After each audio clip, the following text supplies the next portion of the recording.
Hello, everybody. Good evening. Happy Sunday to everybody out there. Welcome to the latest iteration of Roomful of Blerds. I am your lovely Lady Mandalore, and I welcome you to the aftermath of San Diego Comic-Con 2026. Them lines were long as shit, y'all. I wasn't there, but seeing people actually loop around, I think that was like a marina or something, was absolutely insane. I don't understand why y'all do that to yourselves every year continuously. And luckily for you, San Diego Comic-Con will be going Impact Arena until 2030. But hello to my fellow Blerds that are out there in the univoice. I appreciate y'all for coming through tonight. We have a lot to get through. So much so that I do not have time to do my favorite thing, which is the Book-Dega tonight. Hey, Bama, what's going on, man? How are you? Happy Sunday. What's up, Kai? What it is, dude? I see you making them gains, boo. I like it on you. I like it on you. You looking good, Cookie. All right, let's see. All right. Here's the basic rundown of everything we're going to be going through tonight. We're going to do the Eisner Awards. We're going to get through the San Diego Comic-Con news of it all, including that brand new reveal of your new Black Panther King. I'm very excited to talk about that. We're also going to get into this new website and or database that I didn't stumble onto, but I've known about for a little while, and I want to share it with y'all because it is a great resource for independent comics. And then, of course, last but not least, we are going to be getting into the Kickstarters that are ongoing currently live, and ones that are going to be coming up soon. So, buckle up, Buttercups. Here it goes. So, first, let's start off with somebody that is sending texts. I appreciate you in the chat. Wait, where are you at? Appreciate it. Yes, let's get into that news. Yes, cool. First and foremost, I think I said hello to y'all, but y'all didn't say hello back. I hope you're doing okay. Let me know if there's anybody that's bothering you. I can't do nothing from here, but I can cuss them out real good virtually and be in solidarity with you. Important thing. I always forget to do self-promotion. So if you guys don't mind, if you got it, by all means, please buy me a coffee.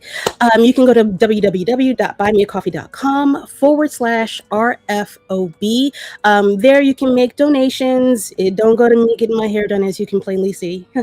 I know it looks good, but it could be better. But it helps me do things like buy independent comics to help support Kickstarters. Even if you don't, that means that I can.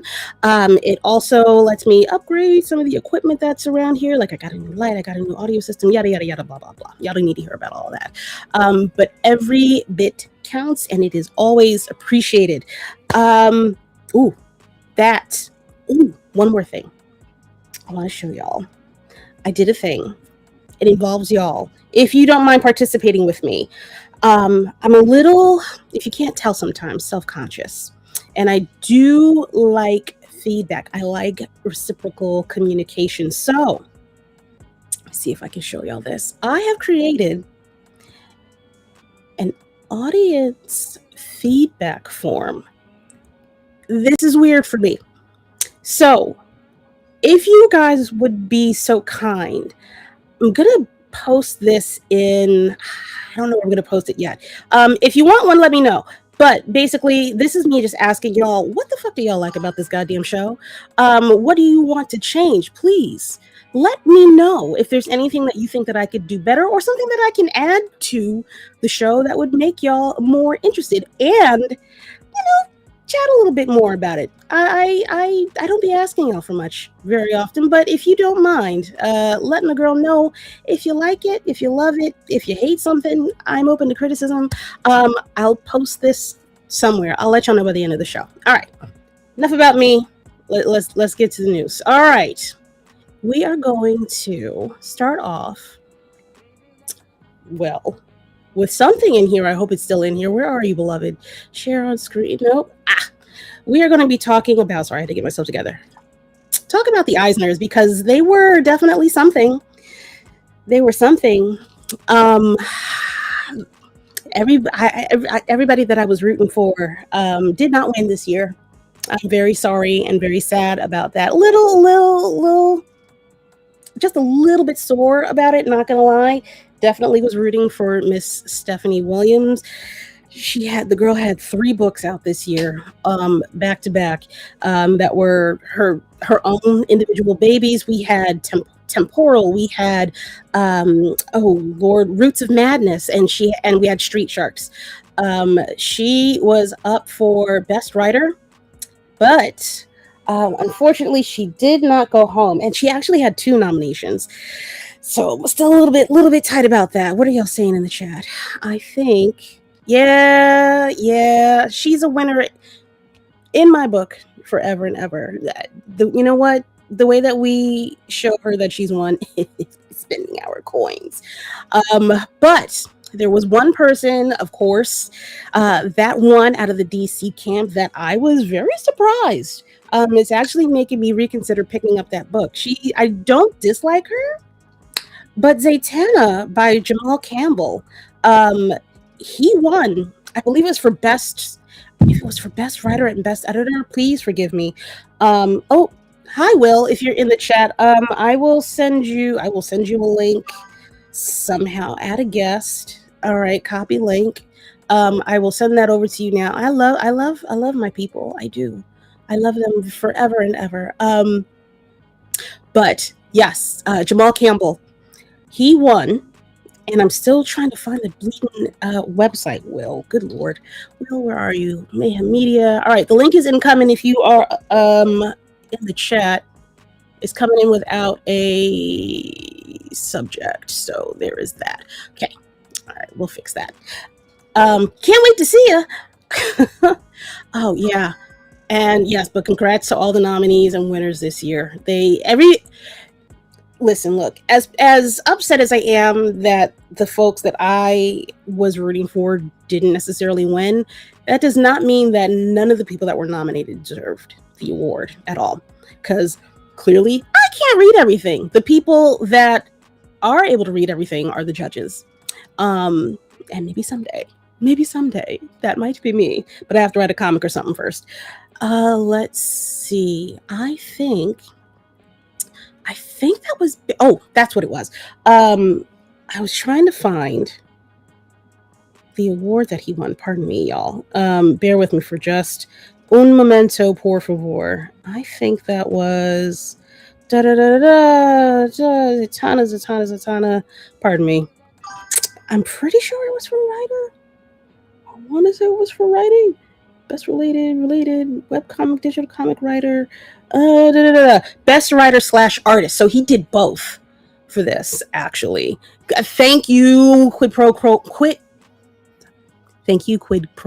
I appreciate you, man. It came in at the same time as I was reading it. Yes, he won for best writer and artist, which is kind of a double win in of itself. But I also kind of feel like, why don't you just give him 2? Give him 2 awards. I don't know how that works. I'd love that. Incoming as soon as you walk this dog. Bet. All right, thank you, man. I appreciate it. Take your time. Oh, and yes, I don't have a picture, so I apologize. But Dennis Cowan finally is put into the Eisner Hall of Fame. Legend of DC Comics, of all the comics, Marvel Comics, DC Comics, Milestone Comic. Why would I forget that? I mean, like he's like one of the head dudes of Milestone. Congratulations to him. I can't wait to see more of the people from Milestone accidentally on purpose make their way into there. That would be legendary. I would like to see that. I would like to see more of that, please. Yes, thank you very much. With that said, I want to have Regine come back on the show and see what her thoughts are, especially about the voting process. I know that we talked about it a couple of weeks ago, me and Navy, and I believe when Regine came on as well to explain things, that you actually have to be in the industry in order to be considered a voter. So this is where I show my lovely face to you guys and I scream, hopefully not into the void. I need all of my comic book creators, publishers, writers, artists, inkers, pencilers, all of y'all that are Black. Love you. I need y'all to sign up to be voters next year. Pretty please. With sugar on top and a little cherry or whatever you want to put on top of your sundae. As long as you're not lactose intolerant. If it's a burger, put a pickle, whatever. I need y'all to apply to be voters next year because there's no way you can tell me that all of the DC books that won Absolute Batman, Absolute Martian Manhunter, which isn't a bad book. They're both not bad books, I'm not gonna lie. But I need some new blood. I need something that's not quite so mainstream, something that actually is a little eye-opening and not I want to call it, is it navel gazing is the word I want to use? You get what I'm saying. Some little spice, some little spice in it. I would love if we could kind of tip the scales in our favor. Oh, send me the now I asked you, Black people. Now I told y'all, get your Black asses in here. Shit. Now look at you. Now look at you. Hi, Chris. I'm yelling. I'm fussing for a reason. Who else needs the link before we get started with the show? 20 minutes late. Black people all the goddamn time. Can't send y'all Black asses. No, I love you. All right, I'm sending it to the Chris Fury link. We're gonna put that in. We're also, I don't know who else wants to show up, Chris. When you get in here, if anybody else decides that they want to show up, could you please do me the favor and send the link to them? Because I'm spinning plates. Hi Lloyd, how are you? I thought it worked. Send me. Okay, it's okay. That's okay. I don't know where Navy is, although he's not entitled to have to show up. But however, maybe. I'm all right. I appreciate you. I'm all right. You know, a little sweaty. It's a little hot. But I would love to get your thoughts in the chat about what y'all think about the Eisners. If y'all were keeping track of them, if you even knew that they were going on. I gotta fuss. If I don't fuss, they don't listen. And apparently my blood pressure has to be freaking up to here in order for people to realize I mean shit. I don't like to yell. I don't like to cuss. That's not true. I love cussing. But I don't like to cuss and fuss at the same time. And look, here he is. This looks so weird behind me. You're fine. Nobody worried about that. They want your glowing face. This looks so odd. It's so odd. Oh, we're making ourselves big. We're gonna embiggen ourselves. You're fine. See that? It's fine. Wait, are you on the new house? No, this is still the old bridge. We got 2 weeks. We have 2 weeks. Okay. 14 days. That's a lot of hours. You know, that's like 400 and something hours and some change. Well, I don't know what that is, but that's a lot of work. It's a lot. It's a lot. It's when you find out. What's going on Midnight Comics? It's when you find out that you have a lot of stuff that you have to get rid of. And then suddenly it's not as important as when you had it. Now it can all go now it can all get tossed out for some reason. I don't really need this 400-pound whatever. What do you want to call it? I don't need this 400-pound mock-up of a Mandalorian spaceship. I don't need that. That was just taking up space. Literally looking like, when did I buy this shirt? I don't remember. Man, shirts are fine. You can pack shirts forever. I'm talking about like something that's like this, but a billion times bigger. I packed up the PS3, the Nintendo 64. I still have the PS5. I need to pack up, but I haven't packed it because I'm still using it. I'm still playing. So you need to pack, Chris. It's right here. It's literally looking at me like, come on, play a game of Spider-Man tonight. I'm like, no. What did you think about the Eisners? I still okay. So first off, shout out to Stephanie Williams. Even though she didn't win, she still was nominated twice over. That's still a Black woman, first Black woman to do so. So still correct. A win's a win because correct. The announcement she made after that, good Lord. Plural announcements. But we're going to get into that right after you say what you say, because time. So shout out Dennis Cowan getting the Hall of Fame. That was an achievement which was definitely needed. I can't remember the guy who just won for. I keep saying racing. Yes, Jamal Campbell. Yeah, Jamal Campbell. Shout out to Jamal Campbell, because it was like, I'm like, the Lord said, do we riot or do we congratulate? I said, it's more of a win. The win. Okay, like I love that for you, and I want you to win, and I'm glad. But the list that we had, the magnitudes, is like, I'm glad you got it. I'm glad you didn't lose. I'm glad you didn't lose, because we would have flipped the fucking table. Because bullshit. What do you say? Flip the white tables. I'm like, okay, that. Pardon, 1,000 pardons, but now fuck that shit. Yeah. How do you? Okay, I know it's a game of numbers. It is. And you know, but not she couldn't get on there one. You couldn't get her to one. No one. It was a tough category. I'm not gonna hold you. When I saw her and James Tinian in the same category, it's like it's man. Oh Jesus. I'm just like, no, we want our girl to win. I want that is a lot of competition. God, that is a lot of competition. The fact that y'all are in the same category or mentioned in the same category speaks, yes, New York speaks volume. It does. So it's not really based on the fact that she had to get a brand new agent. It is absolutely not a loss for old girl. Speaking of which, let me see. So some of the wins that I'm not really surprised about, like Absolute Batman getting a win. I'm like, yeah, I'm really not surprised. I'm like, it made a major dent in the industry, so I'm not surprised.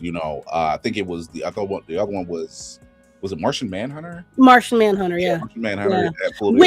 Which, like, looking at the story, it's like the I don't have that kind of money, DC. I'm not buying all them fucking Absolute books. No. Looking at the summary for them, it is extremely interesting, and I do want to read Absolute Martian Manhunter now. Yeah, because I've seen a few pages, and I said, okay, this is interesting. It is. I'll get it in trade. We are on the same page, 100%. I don't have that kind of room and or money. Exactly. But definitely something I'm like, okay, I can dive in on this, and do it in trade. Like, because that is, the same with Absolute Batman. I'm like, it's so far ahead. I'm just like, I'll get it in trade. I don't have to.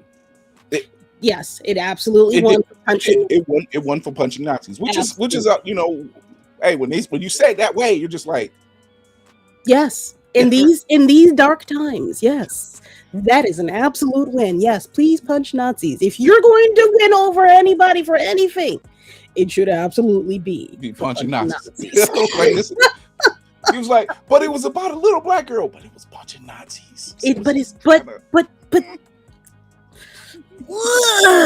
like, if she now the little black girls can exist if the Nazis aren't here. So it just kind of correct. Now, if we could have figured out a way to burn a couple of NACLA members in that book, I don't think that would have gone over well for Stephanie. I for some reason, I think for her it would have been a step too far. Yeah, but it's definitely seeing like with Jamal Campbell and getting it for Zatanna, which is, once again, it is a major achievement. Yes, that it clearly says that he can write this particular female character, and we've had this conversation before. And when draw. It comes, and draw. So we've had this conversation before about the males in the industry writing for female-driven characters. It's it can be really good, or it could be extremely bad. Those are really the only two dynamics we've seen. Yeah. It's. Yeah. I have to read Zatanna because I think I like her, but I think I'm biased because of what I know from the animated series. So I've never read a Zatanna book, but maybe I need to. Maybe here's my sign. And then which is also a good thing, because the Eisners, it can be a very good gauge on, I've never heard of this book or never really touched on this character before. Let's see what it's about. Let me go back and check this out and see if this is something I like. And that's a good thing, because it still gets you to engage with a different medium. It still gets you to engage with a different character, whatever it is. It kind of gets you out your comfort zone. Right. Get you out your comfort zone. So, well, that's all I want to say about the Eisners. Stephanie should have won. Okay, moving on. The woman wrote like 7 books in 2 months. I'm just saying, bro, you couldn't get not near one. But and that's not a lie. It was literally like 7 books, like between. That is not an exaggeration. That is a fact. Maybe five. Factual statements. Okay, so with that, moving on to did I not make? Oh, good Lord. Bear with me, y'all. I got to make a new banner. Hold on. I be forgetting sometimes. It takes my soul.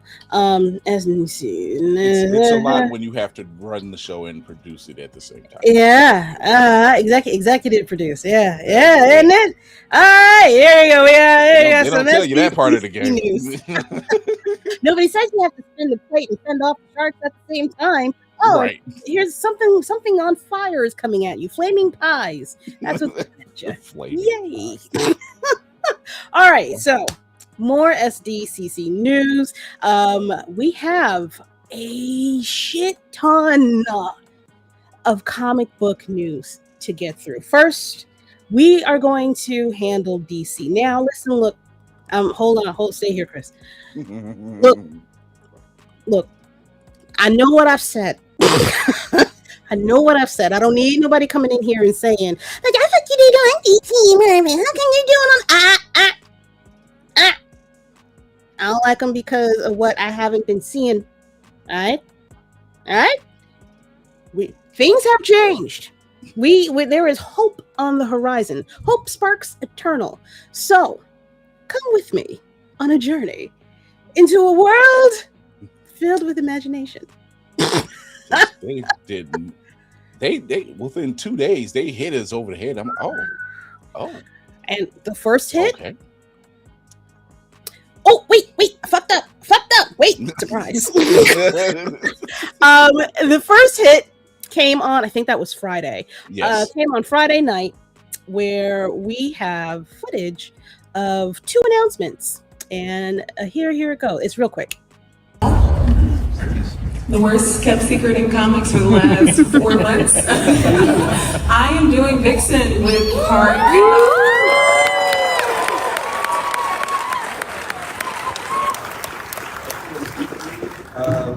Worst kept secret in comics. I will be doing Static with Diego Leteje. Okay, sorry. When I tell you, this is an example of speaking things into existence.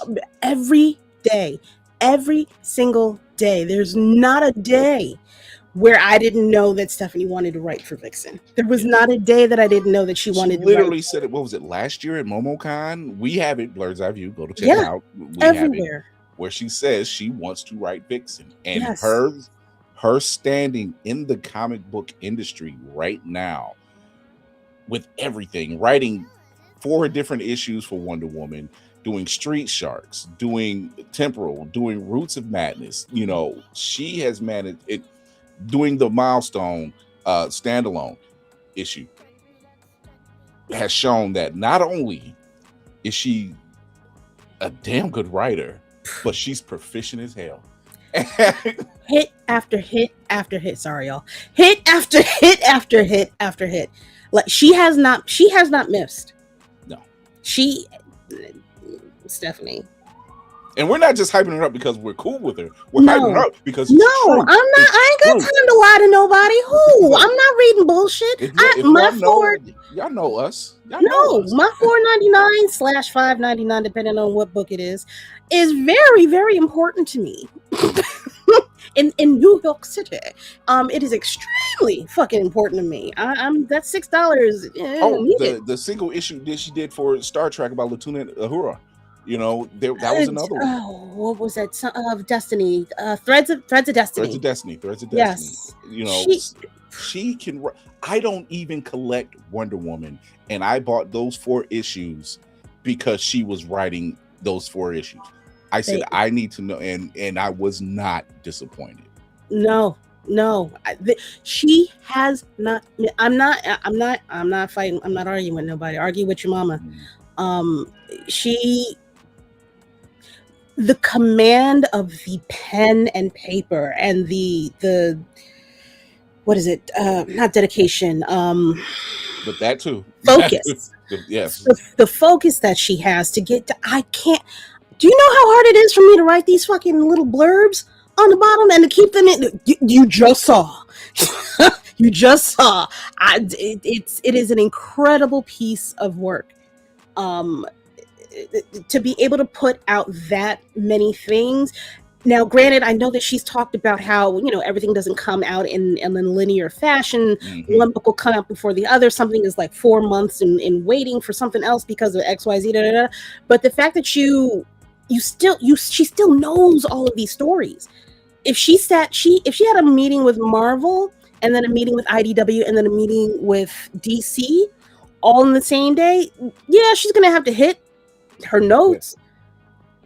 But if she went in there blindfolded and deaf and dumb, she's still gonna come. She's still to have all that information, have all that lore and history and actions in your head is crazy work. And I want to put something out there that like really only a few select people really understand about the industry. Pre-orders are so important. Oh no, we're getting to that. That is going to be so important. It isn't just say, hey, add this to my pull list. It's I need to pre-order this. Mm-hmm. And even with this news, like she said, worst kept secret in comics. This didn't just happen 2 months ago, 3 months ago. No, this takes time. That means it was already on the horizon, and certain actions that were taken just help solidify, say, hey, there's an actual need. This isn't just talk. It's an actual need. It's a want. Now, imagine she's had a Vixen storyline in her head for God knows how long. Mm-hmm. Mm-hmm. This was before the Eisners. So can you imagine the shit she's getting greenlit now because of on top of the award nomination? All the seeds that she's planted. All the seeds. This is, I would say, at least 2-3 years in advance. She's being planted. Bro, if she doesn't have a movie within the next 5 years, and I'm being generous, I will be shocked. I would be shocked. An animated series or a movie, I would be thoroughly disappointed and or shocked, or the Paramount merger went through. Something. Because good Lord. But yeah, so yeah, that's one of them. Static, we knew what was on the horizon. It was a lot of talk with that one. Oh, wait. You muted. Did you mute yourself? I did mute myself because of all of that's going on. But there's a good reason. Aside from that, there's one more thing that popped up on her feed today that she's working on. Mm-hmm. Marilyn fucking Moonlight. Yes. Ma'am, go to sleep. Go to sleep. I need you to take care of. I'm so sorry if I'm screaming. Go take a nap. If you're taking a nap and waking up with this, that's crazy. That's how. She's writing Pacific Rim. Volume 2 and 3. There. Good. She's getting we see her at another convention where she's getting red carpet and bows. I'm just saying. What else would she? I like. She needs to. I will play personal security. Yes, I know she power lifts, but I will play security if necessary. Ma'am, do you need a place to hold these books? I will turn this little apartment into a distribution center for you. I got a house, Stephanie. I can put it down. I can hold it for you. No. There's no way. There's no. Yeah. Get that coin, mama. Run it. Tell them to run it up, please. Oh wait, today's price is no. You to get that. Nope. Correct. She might as well now look.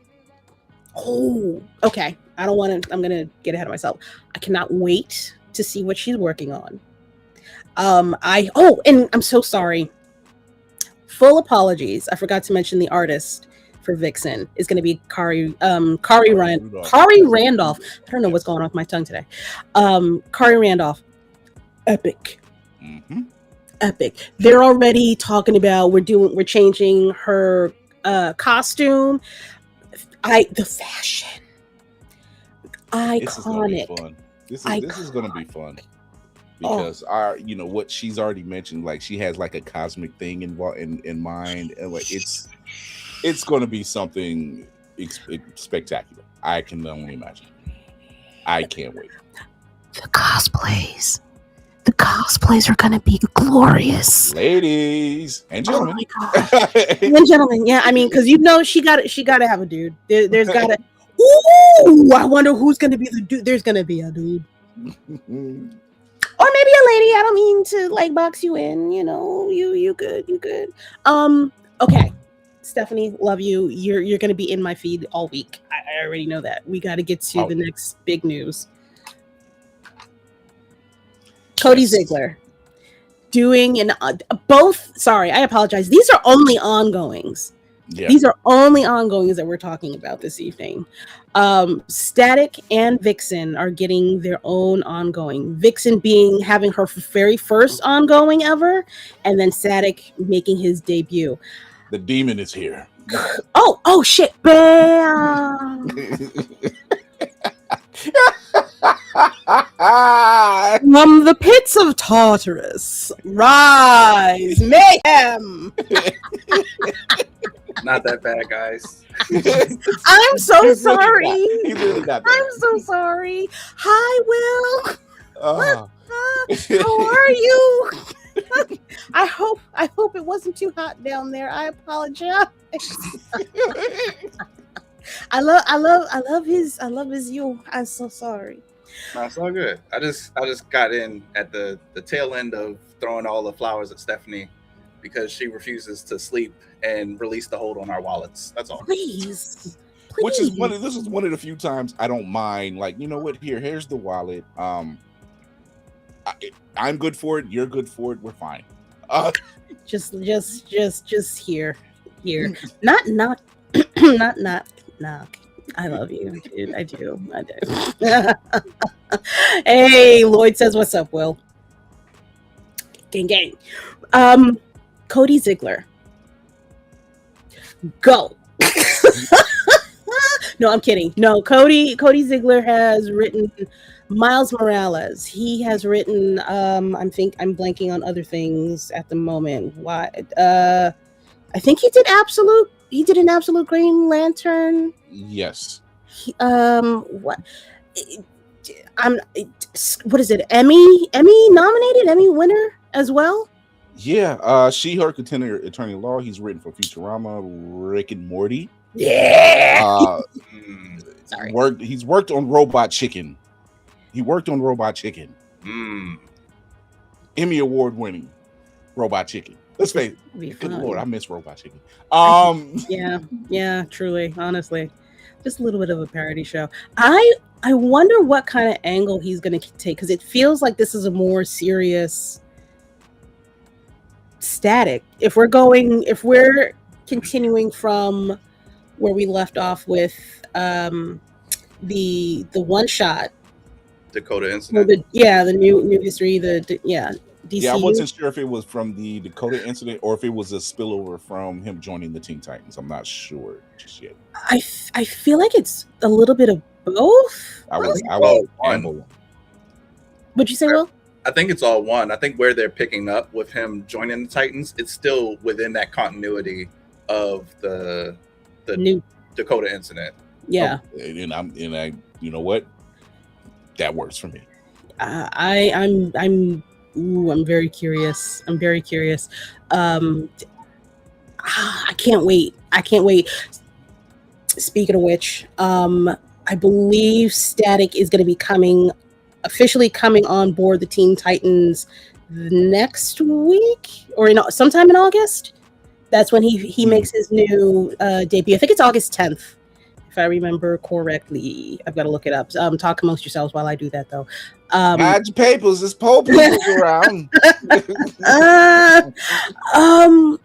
Let me see. New Teen Titans. Yeah, I'm pretty sure this most recent issue, they had like a 4-page, like, catch up with Static real quick to get you primed for when he is full on in the team the next issue.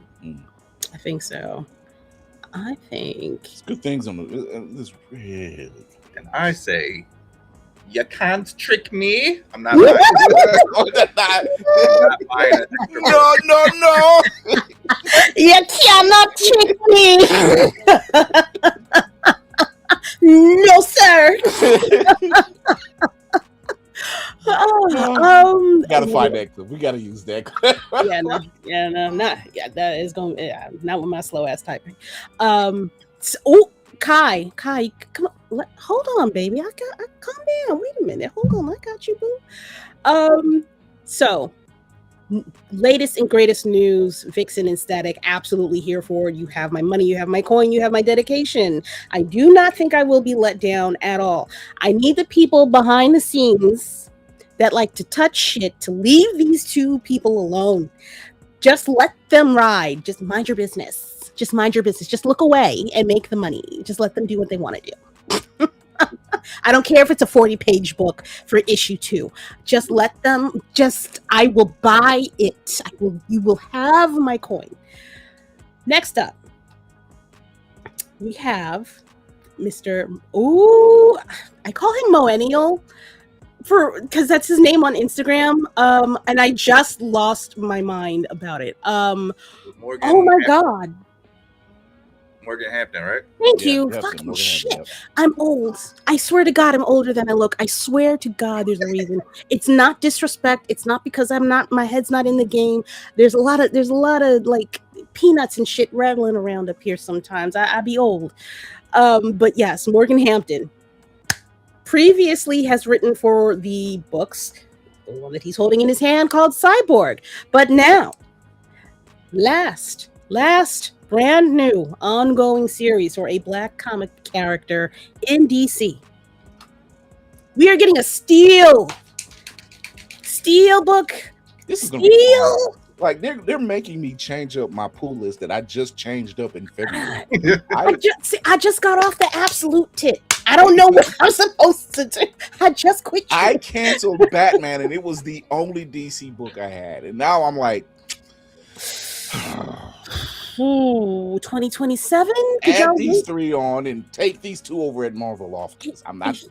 If you could just hold my when February when the tax returns hit a little bit early for me, could you just hold off Black History Month? Ooh, pink. I would love it if you could just hold off. Just until then, I swear to God, I got y'all for like the next 6 books. 6 times 3 is 18. For the next 6 books at least. Just saying that, dude. I'm glad that they're bringing these out, but my pocket is just like, Negro, please, just let me. I gotta breathe. You're doing too much.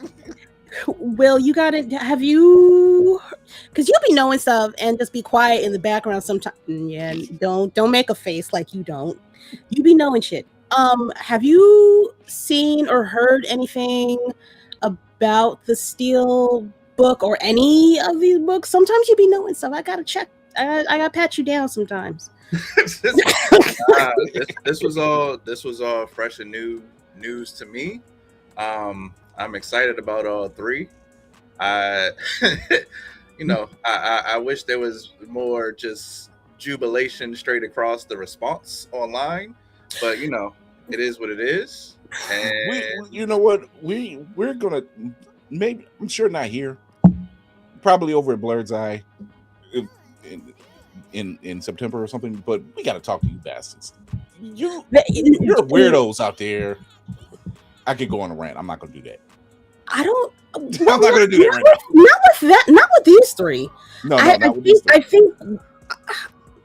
I think that there isn't as much fanfare for this book because of all the fuck shit that has happened in the past with the character.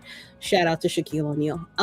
It's just we need better. But Morgan is Morgan. Bet on Morgan.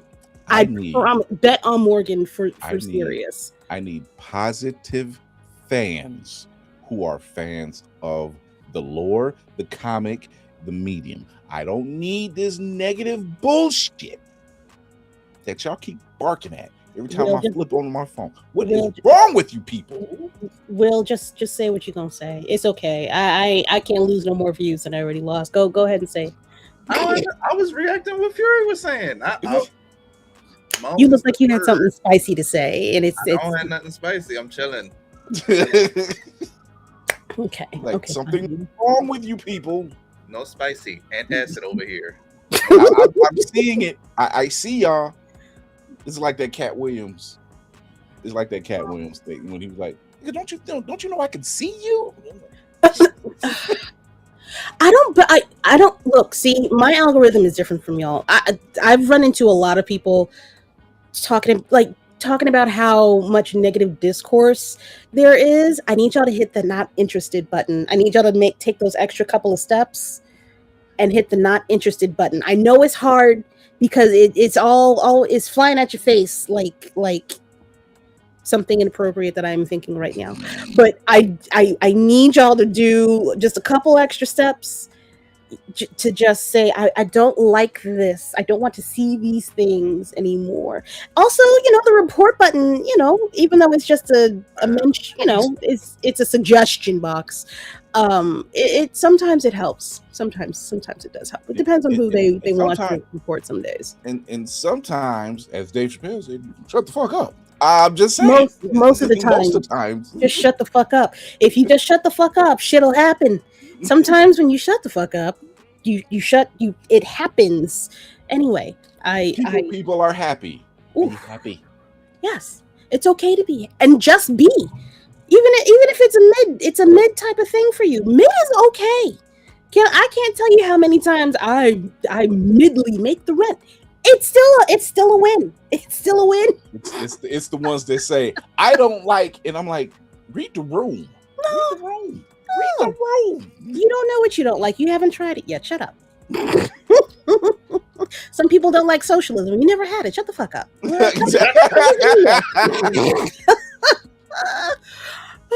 Okay. So those. Congratulations, Morgan Hampton. Congratulations. This is most everybody necessary. For sure. Get that money. Spinoffs ahead. Yar. I have a couple of more things that I'm gonna go through now. I'm trying to remember what they are. Oh, my guy. Hey, yo, my guy. Yo, Sammy. Hey, yo, Sanford. Come here. Come in front of the class. What you working with the boss? Talking about being busy. What? We're getting a brand new DC all-in saga. DarkSeid versus the world. So, shit goes down in the bayou.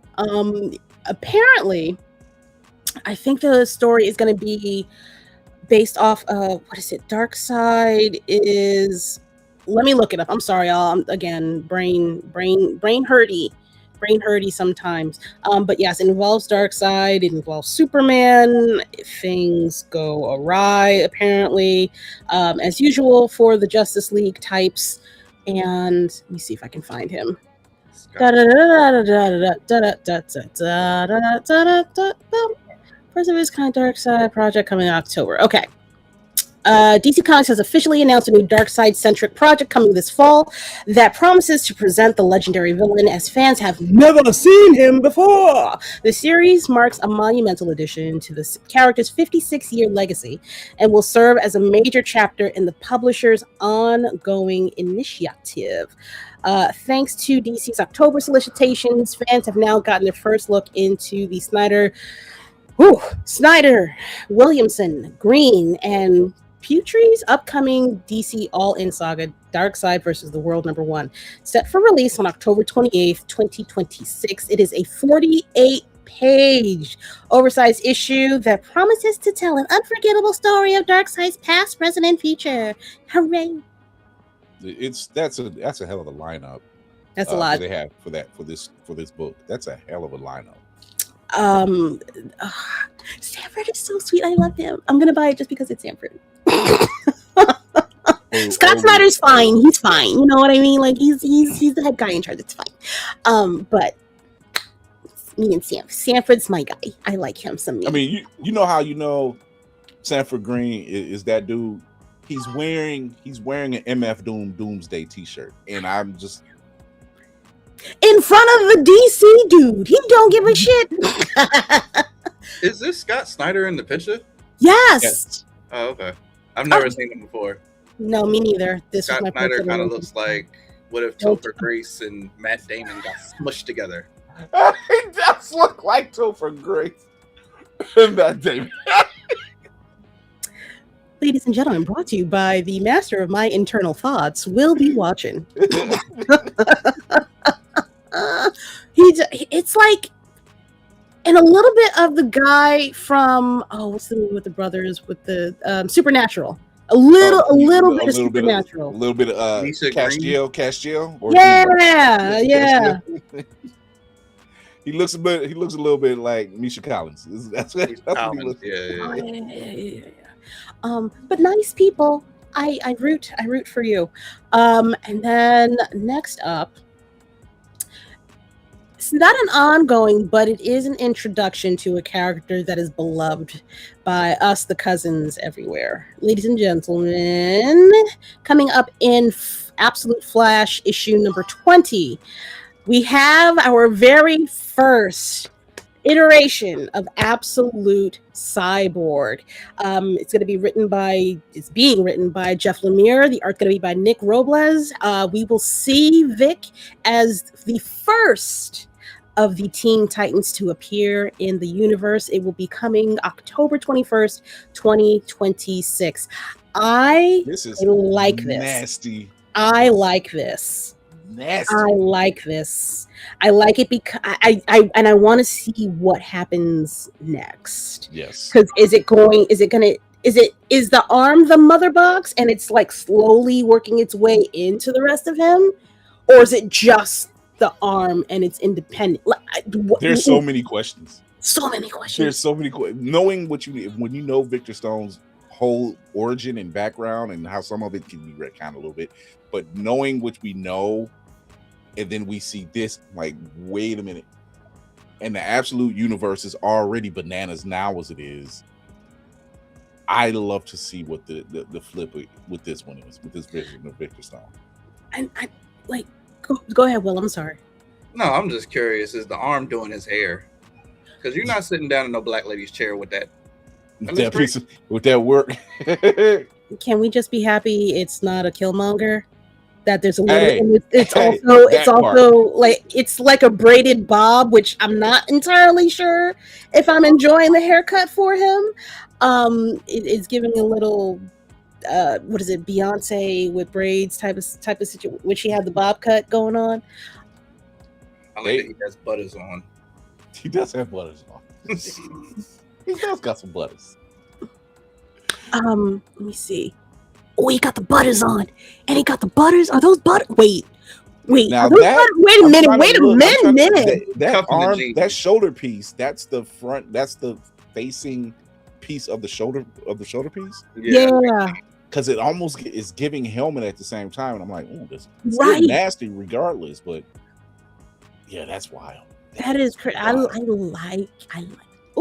Oh wait, he does have the one eye that's covered. Okay. All right, I'm looking at the picture a little bit clearer. So but then it goes back to your question. I wonder if it's a cable thing where it's it's like, or a virus. Yeah, and it's spreading, and he's like, there's nothing he can do about it. It's just going to be. let me see if I can. Are those? I don't think they're buttons, Whoopty. I think they're. Not it covered his whole face. I'm sorry, Will. Like eyeballs. Maybe they're sensors too. I mean, how alien is it? Ooh. Okay, I'm looking forward to this. No. I'm in. I need to know. I'm gonna read it online first, and then I'll decide if I want to buy it. Because this is a very interesting take. Yeah, I'm with it. I'm with the shits. Yes. Yeah, Hellboy from Brooklyn. I don't disagree. What are butters? But no, that's New York slang for Tim. For Tim's. The yellow ones specifically. You get your beef and broccoli. You get your butters. Yeah, you be. I owned a pair of beef and broccoli. So yeah, man, they're good. All right, and then okay, excited for that. And now, let's get into this X-Men shit. This. Let me change this. This. Yeah. This. So okay. So here. Let me. I love Storm. There is kind of a butt coming. I love Storm. I love the fact that she don't give me that face. Let me cook a little bit. Let me cook a little bit. No, because we talked about it, so we know we're on the same page. Okay. I know what the butt is. Okay. Why? First of all, why do I have to come in? Not me. Sorry. Why does she have to come in and clean up the fuck mess? You got her cleaning up after the fuck everybody. All the shit done hit the fuck. This is for the third time. Back to back. I'm not getting past. That's one. Two. Where's the what happened potentially to her story? That is my question. Is Storm's slate wiped clean? I know this is all supposed to happen after X-Men Armageddon, but there was already some kind of a separation from her own solo story that was going on way before they officially got into the X-Men Armageddon run. Why? If that is the case, this is the conversation that we had in the chat, and you and I were in agreement. Like, we don't like the fact that we don't have this ongoing with her story, because there was something going on. When people are always giving Wolverine an ongoing. Wolverine, you brought Rogue back from the literally. You brought Rogue Gambit back had an ongoing. Gambit and Rogue had an ongoing. Yeah. Magneto had an ongoing. Cyclops and Jean had an ongoing. X-Force has their thing. You brought Psylocke. Well, no, not Psylocke. Not really bad. They gave her like a mini run. But at the same time, it was like, here's a character. You have a premier character who's past one. You still need more on. Two, this sister is living her own life outside of the mansion or wherever the hell they live. Can we please talk about it? There's the X-Men have been scattered as of right now, because December's a long fucking way off. But as of right now, scattered to the fucking wind. Yeah.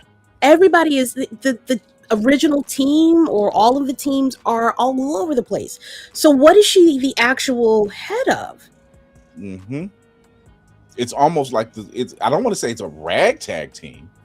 It's still not a bad team. It's just like, I'll put it to you like this. When Scarlet Witch was doing her mission, and she says, I need someone who is on par with me in mysticism. And she doesn't go to Stephen Strange, she doesn't go to Doctor Doom, she goes to Aurora, creating a whole new thing. Like, you're like, okay, now I need to know all of her backstory, all of her history. I want that. And then you sort of kind of, I hate the way that they handled her. Mm. I this is no shade to Marewa and what he did. If I didn't have all of that previous history, the run that he had with Storm would have been a great intro for her. Mm. This was not. I wanted her story, like you said, Chris, to be more fleshed out. Why is she magical? What happened with her? Why didn't her grandparents come and see her when she almost died? Like something like that. There's a lot. There is so much. The fact that that her bloodline alone, she's not the only one like that in her bloodline. That it goes in generations. That they show it with white hair and blue eyes. It's something about the mysticism in their bloodline. I want that. Give me that story. Yeah. Break that down. Break down the fact that she is actually royalty. It didn't take her to marry Black Panther to be royalty. She is royalty. And now she's a goddess. Literally a goddess. Like, who provides? She had her own sanctuary. She took on the essence of what was it, eternity that she had inside of her?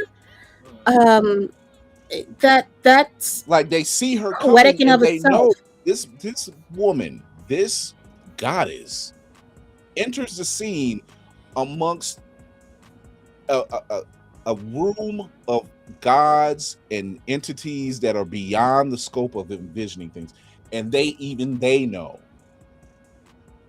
we got somebody in the room that needs to be addressed. It was like, she ain't small potatoes. We need to talk about this.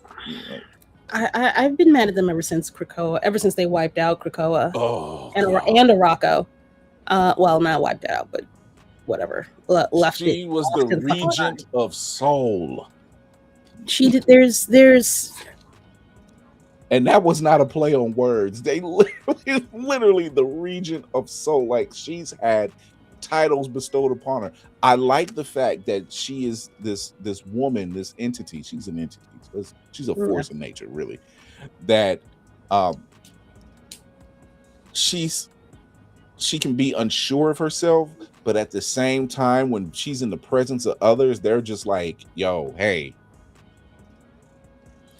we not messing with it. You know, they bow the knee. They know when your ex-husband literally can say, I ain't even good enough for her. That's on me. I was like, nobody can match up to that, to the level of what she is. It's and that. Sorry, I'm gonna get off the Storm train in a second. I say all of this to say I'm very happy that she's got her own team. I'm glad she's going to be a central figure in this series, in this book, for however long they decide that they're going to let this run happen. Storm. Sorry, I missed my main fucking issue with this whole fucking thing, and yet again, it is another not black woman writing this fucking book. I am over. I'm Marvel. What y'all literally don't have any black-led stories now. Well, the issue is that Stephanie Williams is already writing 17 other books right now. She wasn't quite available just yet. She could have been, but she could have been. But I'm sure she has. I'm sure she has something. She got a story. She's just like, if they ever call, here you go. Slide right in there. She gonna be just fine. Let me just clean up all this bullshit that y'all got going on over here. Let me fix all this for y'all. Y'all don't know what you're doing. Get out the kitchen. She's like, who is it on TikTok? Jay Perilous. She was just, if you thought you knew everything about Storm, no, you don't. No. This is what we're gonna do. No, we don't even know to ask. All right, anyway. Maximum X-Men comes out December 2nd. It's written by Christopher Yost, white man, and the art is by Tony S. Daniel, white man. So, moving on. not the chime after the introduction. All right, next up, something out of the independent sector, if you will. Even though I don't really count this as independent, IDW is its own goddamn monster at this point. It's like an independent mainstream, which is like an oxymoron. We have the last Ronin series. That's the best way to put it. This is the last Ronin. Like, this is Michelangelo's protege, all grown up. And if you haven't read the second volume of Last Ronin, you should. I'm not covering it because, again, my memory is faulty, and there were like 4 fucking volumes to that book. It's really good. It is worth the time. It's worth the read. Yes. You're going to want to pick that up or read it online or wherever books are sold before this one comes out, which is going to be 2027, I believe. I'm excited. I want to see what's going to happen and see if they have any more surprises in store. Is this... Am I bugging? Hold on. I might be wrong. About something. No, I am not wrong. No. She's the protege. As you can see, she's got Raphael's size. She's got Leonardo and Donatello's and katana. She's got Casey Jones' mask, and yeah. That's his baby girl. I'm trying to see if there's anything else that I see. In her hand, but I don't see anything. Nunchucks are missing, curiously. So, unless it's a leg holster, Daredevil style. I don't see. It's not there. Yeah, it's not there. Is it? No. There might be something poking out on that back thigh a little bit. I can't tell. Stop looking at her butt. Okay, I see. Yeah, I see it. I mean, it's kind of hard to there. I like to make it awkward. But this is a great series. I was honestly shocked that they did more than the first volume of the Last Ronin. I thought they were just going to leave it at that. But the fact that they're going for like a smooth, 12 books? I think there were 4 books in the last one. Quelle surprise. And it's Mr. Eastman, the entire team who's been consistent throughout this series is coming back to finish off their work. I like it a lot. What's happening? Don't pay it no mind. All right, and then last but not least, let me see if I can get this together. Oh no, I lied. Okay, no, that's it. I have extra slides. I left extra space, just in case. And I'm gonna put this. There's so many things. Hi.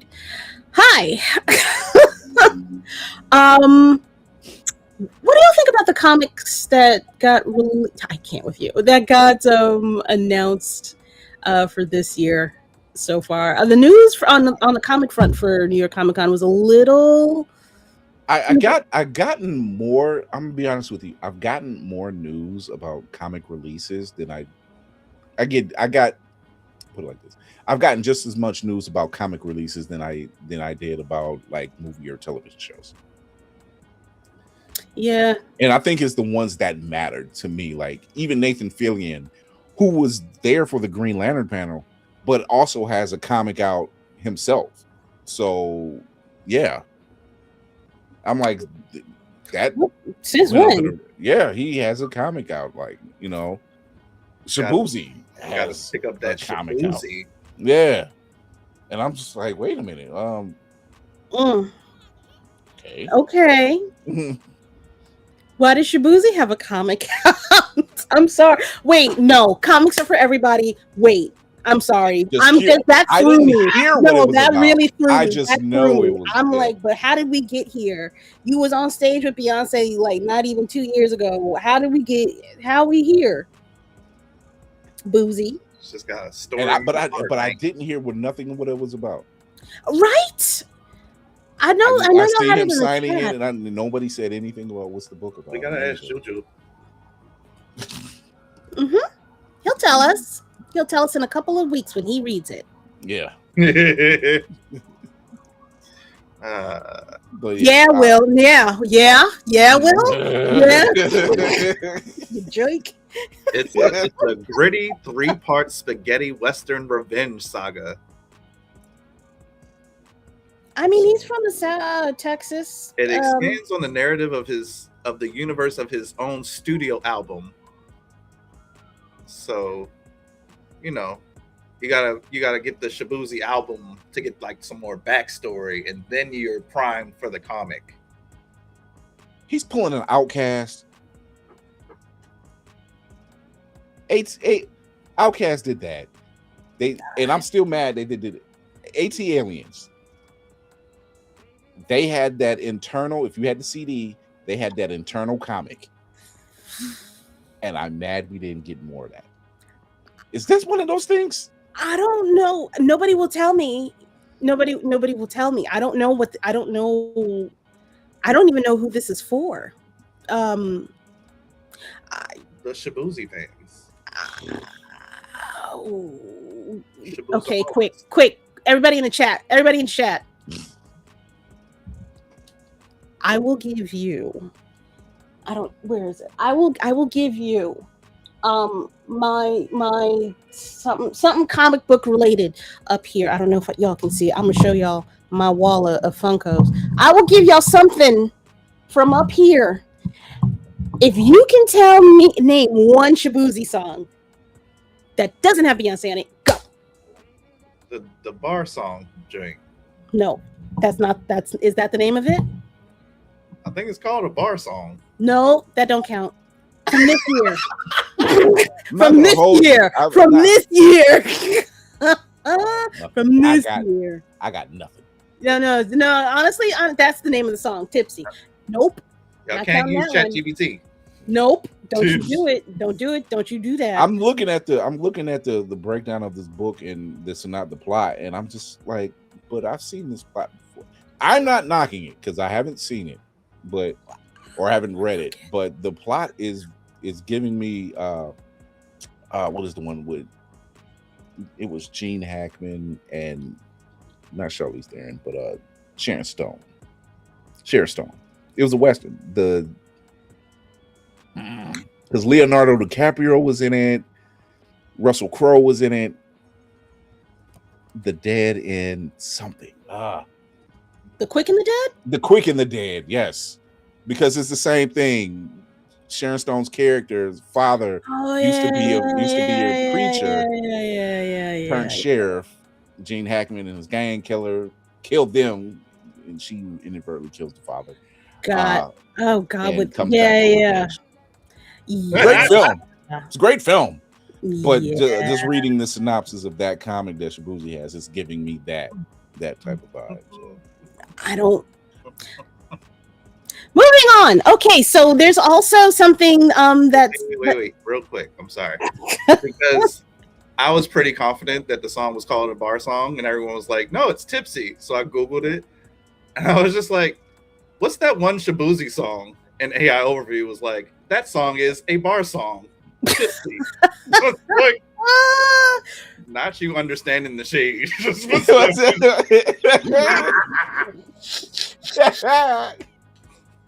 Well, the AI is getting far too intelligent. I've heard some stories that AI just pulled a stunt. So yeah, if you like an Ultron or a Skynet, you're welcome. No more, please. All right. Please, moving on, please. We there's a lot of news coming out of Hall H yesterday. One of the biggest, you know what? We'll go through it. I'll be nice. I'll play nice. Okay. Fans of The Notebook and Drive and the Gray Man, the Fall Guy, Barbie. Yeah. They got their wish yesterday, and now all the girlies get to fawn over Ryan Gosling as Ghost Rider. Wait, hold on. Wait, I'm so sorry. I apologize. I have to do the thing. Yes, he was young Hercules, Bama. He was young Hercules. That's right. Young Hercules, Kids Incorporated. Yes, had been there. He's a Disney kid. It's full circle. Full circle. He was part of the Mickey Mouse Club. Look at us. Where did you know what? I genuinely have liked Ryan Gosling and some of these projects he's been in recently. So let's do it. He would be. I think they said. I want to say it's Blaze so bad. But I think it's Johnny Blaze. It might be Blaze. It better not be Robbie fucking Reyes. I'm gonna tell you. No. It was either gonna go over very well. No. It was either going to be between Johnny Blaze or Danny Ketch. It was one of those two, but I believe it's Johnny Blaze. I don't think even Eva could save him from the wrath of the Latino community if he tries as much as some of them may want to. Because I'm trying to. Jennifer Hale's character, for those who don't know, if you watched Agatha all along, Jennifer Hale was played by Shashir Amita, is the first cousin to, I want to say, the Johnny Blaze. Because explain it. Now, unless they're going to go the adoption route, I need that, or through marriage type of situation, something. It don't make sense. It's a little weird. Hi, Greg. Hi, Greg. How are you? Hi. I can't wait to hear you spin on the ones and twos. When the work week comes back up. But yes. Very happy that he secured yet another check within the house of fucking Disney. So that's working with Sean Levy again. He just finished the Sean Levy directed Starfighter for Star Wars, and now he's working with him again on Ghost Rider. Yeah. So it's Danny Ketch. Greg. This is the news that people need to know. This right here. This is the news that folks need to know. They were calling him Face Rider when the news. Oh boy! Excellent. Would it be face ridden? I don't know. I feel like it's a little off the mark, just slightly. But yes. Another ghost. Wait, I'm so sorry. I'm going back through some of the chat because some of y'all are. That was a conversation. Kai from New York City. He said, "So we can get Ghost Rider, but not Blade." Yeah, that was a conversation. So here's the thing. I have a theory on this too. So, not you left the conversation now. Will no, bring your ass back in here. No, we all getting in trouble. The sun is going down. You can't. I'm fading into the thing. I'm trying to. So here's the thing with the Blade film that a lot of people don't really recognize on face front. Mahershala Ali and Kevin Feige, they were giving scripts. Mahershala didn't like some of the scripts, so there was a lot of back and forth with the scripts. And that's why it's not out. He's still in. It's just on hold. And I'm just like, look, find a median. Find it. Find something that parts of something that this script holds that you like, and some parts of the script over here that you like. I don't know. I know some of the stuff that's leaked out about what they had an idea where I didn't even like. You know, they would say, "Oh, we're gonna do a Blade when he's much older and has a daughter." I said, "No, let's not do that." You're like, "Oh, let's do Blade when he's fighting Dracula." No, let's not do that. There is literally one, and I think it might have been written by Bo DeMaio when they were saying it's Blade against a bunch of monsters, and the mother of all monsters, Lilith is involved. Okay, which would make sense. Let's try it, you know. But something happened. Well, Bo getting put off the project was one of them. So that's probably one of them. So here's the overall theme or maybe the underlying theme for all of this. It feels like they have a problem with how Black Blade is supposed to be in these movies. So what I feel like is potentially going to happen is they are going to do what you're suggesting, but they're just going to take Blade out of it entirely and put this Caucasian person in place so that they can use some of the ideas from that script. Sean Levy and Ryan have apparently been talking forever about how to make this movie. And I'm guessing it's a lot it may be it sounds to me like it's easier to bring some of the script from what they wanted to do with Blade into the Ghost Rider movie, because you still need to make the Midnight Suns. You still and the thing is, you have the characters already in place to make this happen. All you need to do, literally, make Blade, tell the origin story. It's been long enough. Some people are just, they don't know. Tell a slight origin story, but it's current. Everything's current. He's been doing his thing for a minute. He's been out here because he is half vampire, so he either ages like a vampire or ages much slower than a human. You can go either route at this point. Yeah. And still say, hey, I've been out here all this time. There's a reason why you don't know about vampires, because I've been handling that shit. Just plain and simple. Move on. Gregory. You saw it at the same time as me. I just happened to look over and I said, wait a minute. So there's definitely, we're not in those rooms when they have these conversations, and that sucks. That is probably one of the problems. Yeah. With that script, because Mahershala was fine. It sounded like he was fine when Bo was on board. Yeah. So and you know what? Bring the man back. So what? He got OnlyFans. It doesn't matter. Okay, wait, no. Hold on. We're not gonna shame the man for having. That's not what this is. They knew. Y'all are very quick to forget. They knew he had an OnlyFans. Yeah. This was not new news to them. They knew it. It was not a secret. That is not the reason why that man got the got. They used it though. They definitely tried to use that and shit sweet apparently, because nobody on either side of that. I think both people did something that they wasn't supposed to do. I think that Bo did something he for sure was not supposed to do. If he was out and about in a regular civilian field, it may not have been as big of a deal.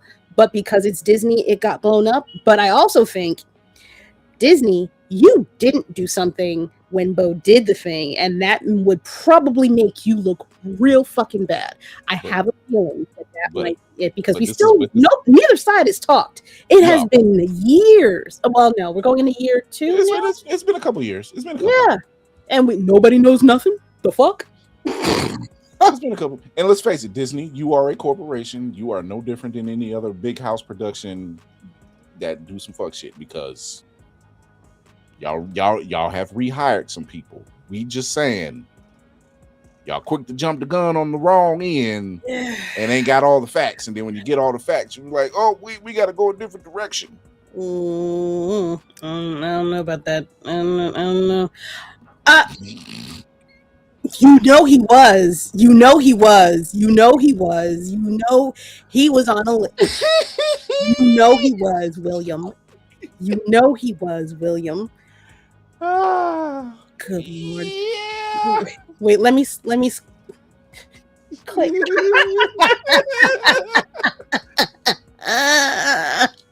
Oh boy.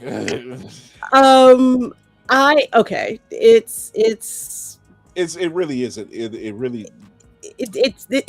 an easy fix. This should not be this hard. Making money should not be this hard. About someone that kills vampires.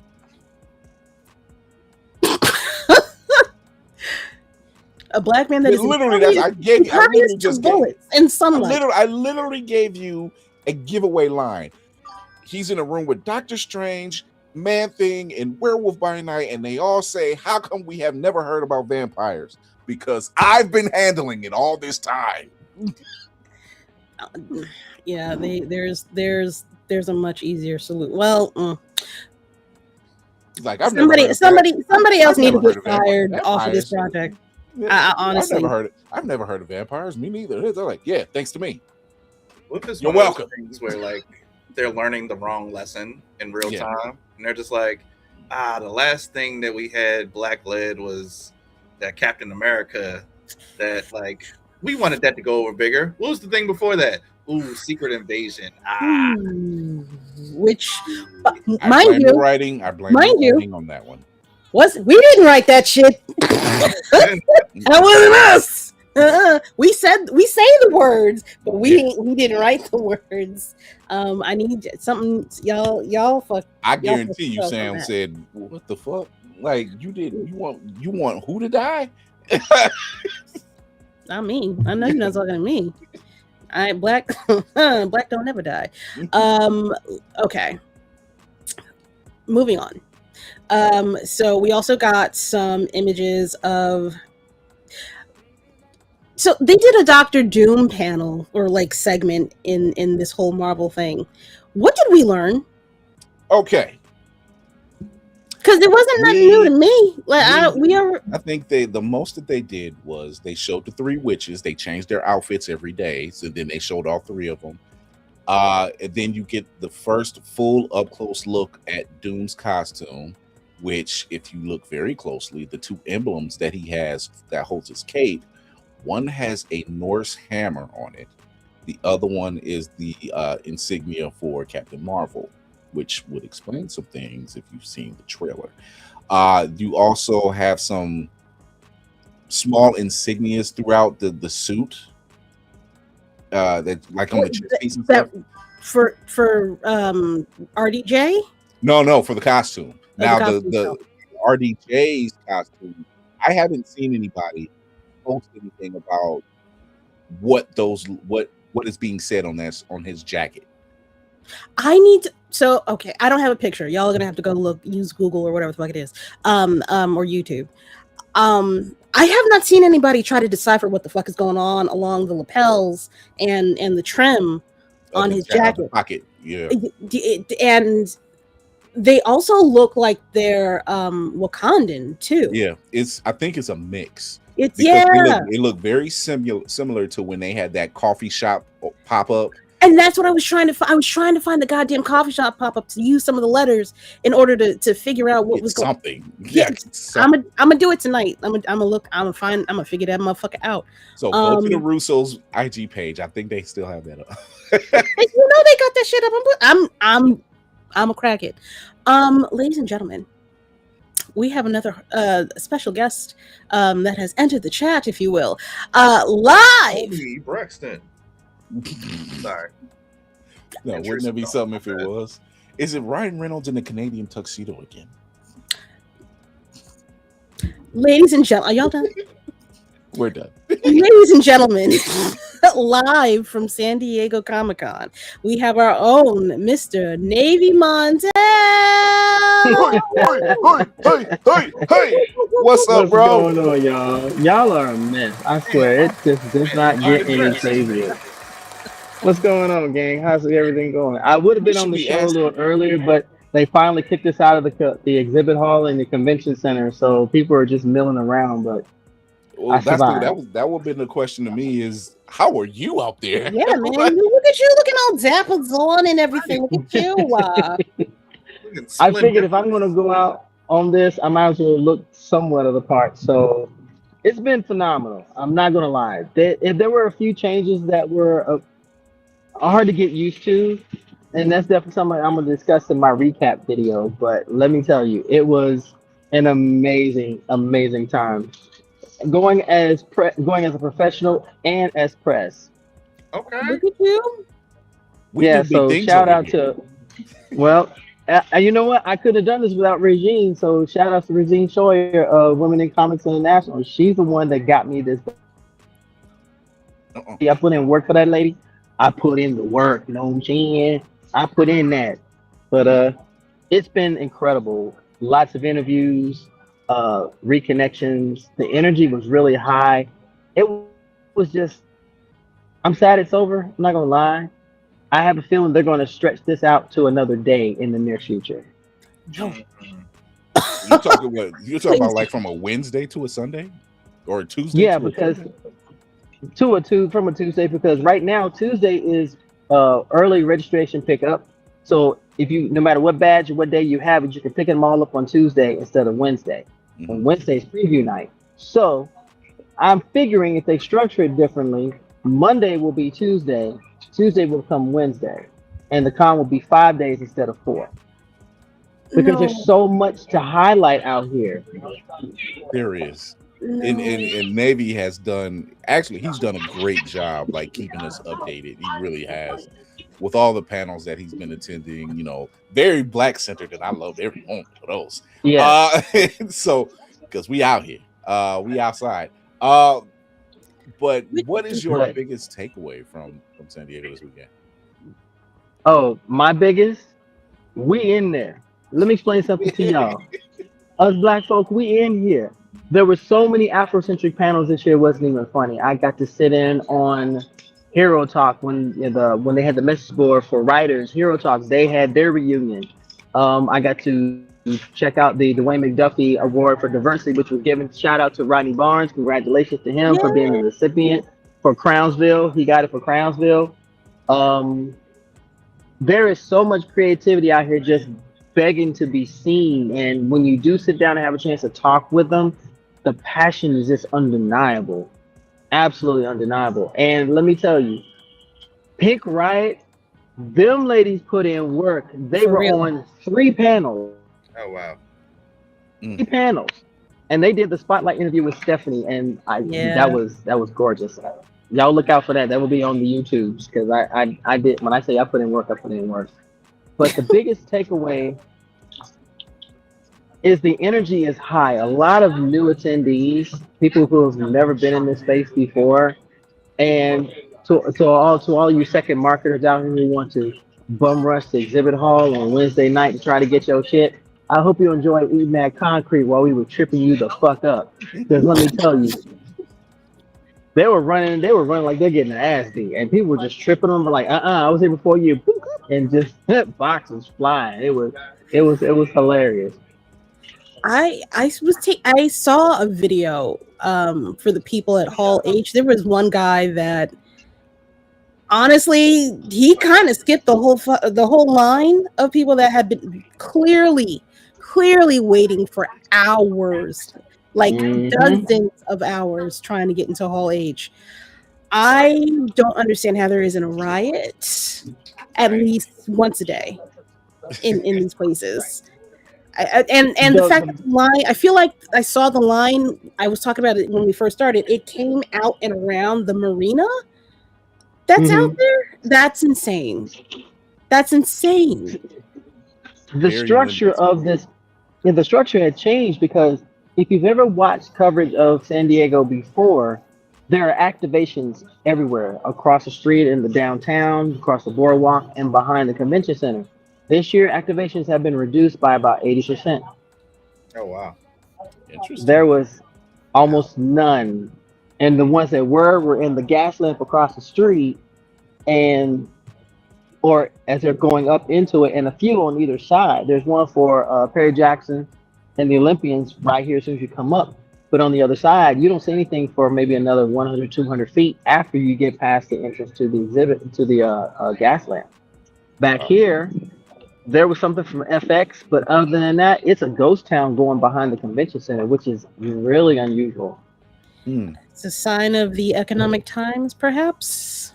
I you know what? And that would have been my first thought process, except people were spending money left and right. I saw so many black cards. I thought it was going to be a new game put out. Let me tell you.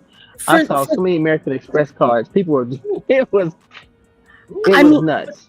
But speaking for the companies know how to not spend money. They don't care about the public spending money. You can go into debt with your black card as much as you want to, but I see, give me all of your credit. I don't have to pay that back. But if I can figure out a way to get y'all to spend all of your coin for the least amount of effort, I'm for sure. I'm not putting an activation up. I'm gonna buy a booth. I'm gonna put one intern there that I don't have to pay. He's gonna be very happy to just be in attendance, and that's it. Here is where I feel like the fear is kind of unrealized, and it's to a point. I understand But events like San Diego and New York, there are times to get away from the real world. This is a time to take advantage of somebody who wants to get out of the house, who has flown however many miles and gotten their badge, and they're here and they're able to exhale and enjoy it. Folks dive into this like it is nobody's business. For some people, this is their vacation. So while I do understand it to a certain extent, hold on, we got we'll say a medical emergency. Already. I think she's okay. She fell backwards. It's all right. There's about 7 billion people right around her. Okay, so it's okay. It's See, okay. this is our report. This is our reporting team. This is our press team. Our on the ground team reporting live. We have a man down at the end of New York Comic Con. What a tragedy!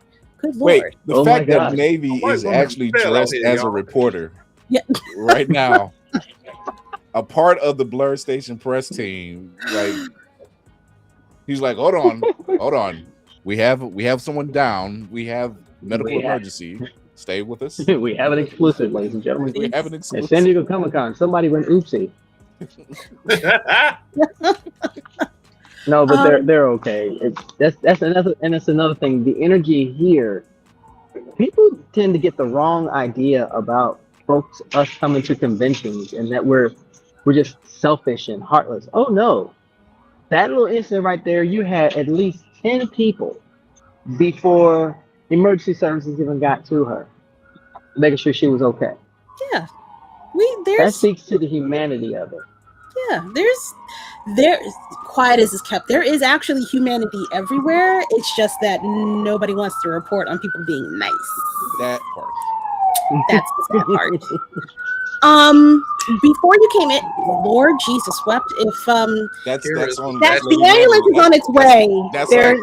They're driving in hot now from New York City all the way to New York City. Yeah, and they got a few hours to get here, so that's fine. Once they get here, they ain't gonna want to leave. Before you came in, we were just finishing talking about Avengers Doomsday. Yes. And just all of the hottest ticket on Saturday. Yeah, for sure. I was wondering what we actually learned that's new out of all this, because there wasn't really a lot of new things that we showed. We got a few more trinkets, we got a few more, like Chris was talking about, we got a few more costumes that were revealed, some finer details. We now can there's not, I feel like there wasn't any new information that came out of that panel. Honestly, no, not. We know that we know who Ghost Rider is going to be again. Right. We know who Black Panther is going to be. Love the choice. Gonna bring that up in a second. Yeah. We haven't even brought that up yet. I'm gonna bring it up in a second. I'm just saying that Doomsday basically was just a bunch of nothing burger, kind of. I feel like with San Diego, it turns into a sizzle reel because although there was nothing new put out, no new trailer, the reveal of the Doctor Doom costume at the Marvel panel, at the Marvel booth, and the reveal of who Black Panther is going to be in the next iteration, this got people excited because Marvel tends to forget, and I think Kevin Feige tends to forget at times that fans feel forgotten when you keep throwing the same things at them all the time. They feel like they're forgotten. So something like this, actually for some, reignited a love and excitement to look forward to something. Because for some, if you get in Hall H, you're in one of the hottest tickets. You literally can be there front row, seeing the celebrities, hearing the announcements, and everything. Now, if you're on the outside, which I'm fine with that. It's okay. I am perfectly fine with that. It's something magnificent to be able to say, hey, I was there and I saw this and I saw the reveal of everything. So while there's nothing majorly new, Marvel, I think they're trading very carefully considering how things have gone previously. So we'll see what all comes from that. Although Ryan Reynolds was walking around the exhibit hall in his gray Deadpool, let me tell you, a lot of people did not know that was him, even though he was on the screen at Hall H, and I'm sitting there going, "Oh, there's Ryan Reynolds." I kept right on walking. Sorry, Deadpool's been beat out of me. You cannot unite anything else with that character with me. You could drag me across broken glass of screen and say you love Deadpool. I said, the hell you say? I do. I still do. I like him as Deadpool, to be honest with you. I mean, I don't mind him. I don't think he's the perfect fit. And I put it in our group chat earlier. I said, imagine the people that he took pictures with, or I should say, imagine the people that took pictures with the character, not even realizing, oh damn. Oh no, he did. It's on his IG page. He did a whole sizzle reel of all of the dozens of people that he stopped and took pictures with throughout the entire con, and nobody fucking knew it was him. I would die. But I think that says a lot about people that are in those positions that go to these conventions because they want to experience. It isn't just for a movie or anything else. They really are loving this space that we're in. They love this thing. That this is why. I mean, this was a passion for him to bring this character to the screen. So you can see that. You see that whenever we have DreamCon and BlerdCon, they don't have to have the kind of security that they need to have at places like San Diego and New York. Carl and Love, perfect goddamn examples, legends in the Black community. Everybody loves them. Hell, the Black community is practically their security. It was just I'm so upset I did not get a chance to walk up and meet Carl and Love. They were running busy. Yeah. And I'm mad I didn't get my Green Lantern ring, but then the line was from here to Kentucky, so I wasn't even going to try to do that. Yeah, no, that's a lot. That's a lot. We was on. Our folks was on parade. Let me tell you, Stephanie got massive flowers. Going to the Eisners was an experience. That was an experience. I felt all highfalutin and just fancy. Maybe you're breaking up, honey. I don't know if you stepped away. Applesauce. He's back. He's back. Ooh. He's back. Is that me? I'm here. Yeah, he's here. I think it might just be you. I ain't gone nowhere. I haven't moved. I have been moving literally 15 out of the 24 hours each day of this convention. My ass is sacked. It might be me then. Yeah, it is. Yeah. We're hearing you just fine. Hold on. But definitely some shout outs to, I got to see Sanford Green. We chopped it up. Carl Venado, I got actually do an interview with him and Dr. Camille, and she's got a feature coming out, and I talked with her, so I've got an interview lined up with her. Carla Madrano, Moon the Storyteller, about her project and stuff. So that's been amazing. Moon's been globetrotting herself this year. Congratulations. Oh yes, Moon. Carla's been on the move this year. Oh yeah, she ain't stopping anytime soon. But see, this is what I love about when we talk to the creatives that we actually know, and they're out here achieving the dream. They're just going for it, and they're in these spaces and they're still going. And you would be the worst person if you couldn't congratulate, if you couldn't give them some kind of congratulations, some kind of flowers, because when you see the Stephanies, the Sanfords, the Carlas, the Ebonies, when you see the Pink Riots and and when you see all these Afrocentric panels that have taken place this year, as a Black creative nerd space, you couldn't help but have FOMO for that reason. That part. That reason. Before we get, I feel like we already are too far off the rails. I do want to show the reveal for the Black Panther. Give me 1 second. Let me see. I just want to make sure everybody can see what they can see. All right. So Doomsday, yay, hooray! Everybody that's in the movie showed up for the thing. Surprise!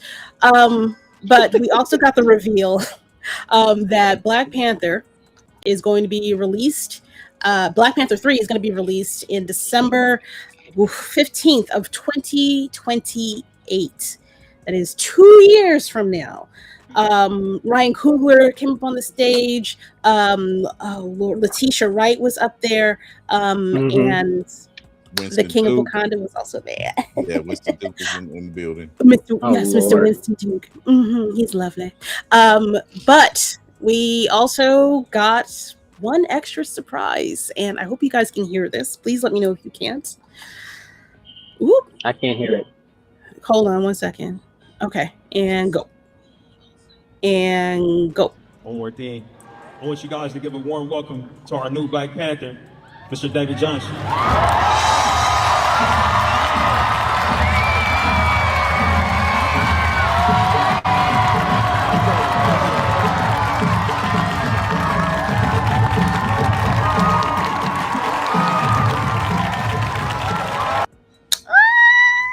Ooh. He's a great actor. Can I point something out? And like Kevin likes to say, My bad. Okay, all right. That's it. It's really quick. They had him up on the stage for like all of, I want to say 5 minutes at the most. Yeah. Just There was something shown as well.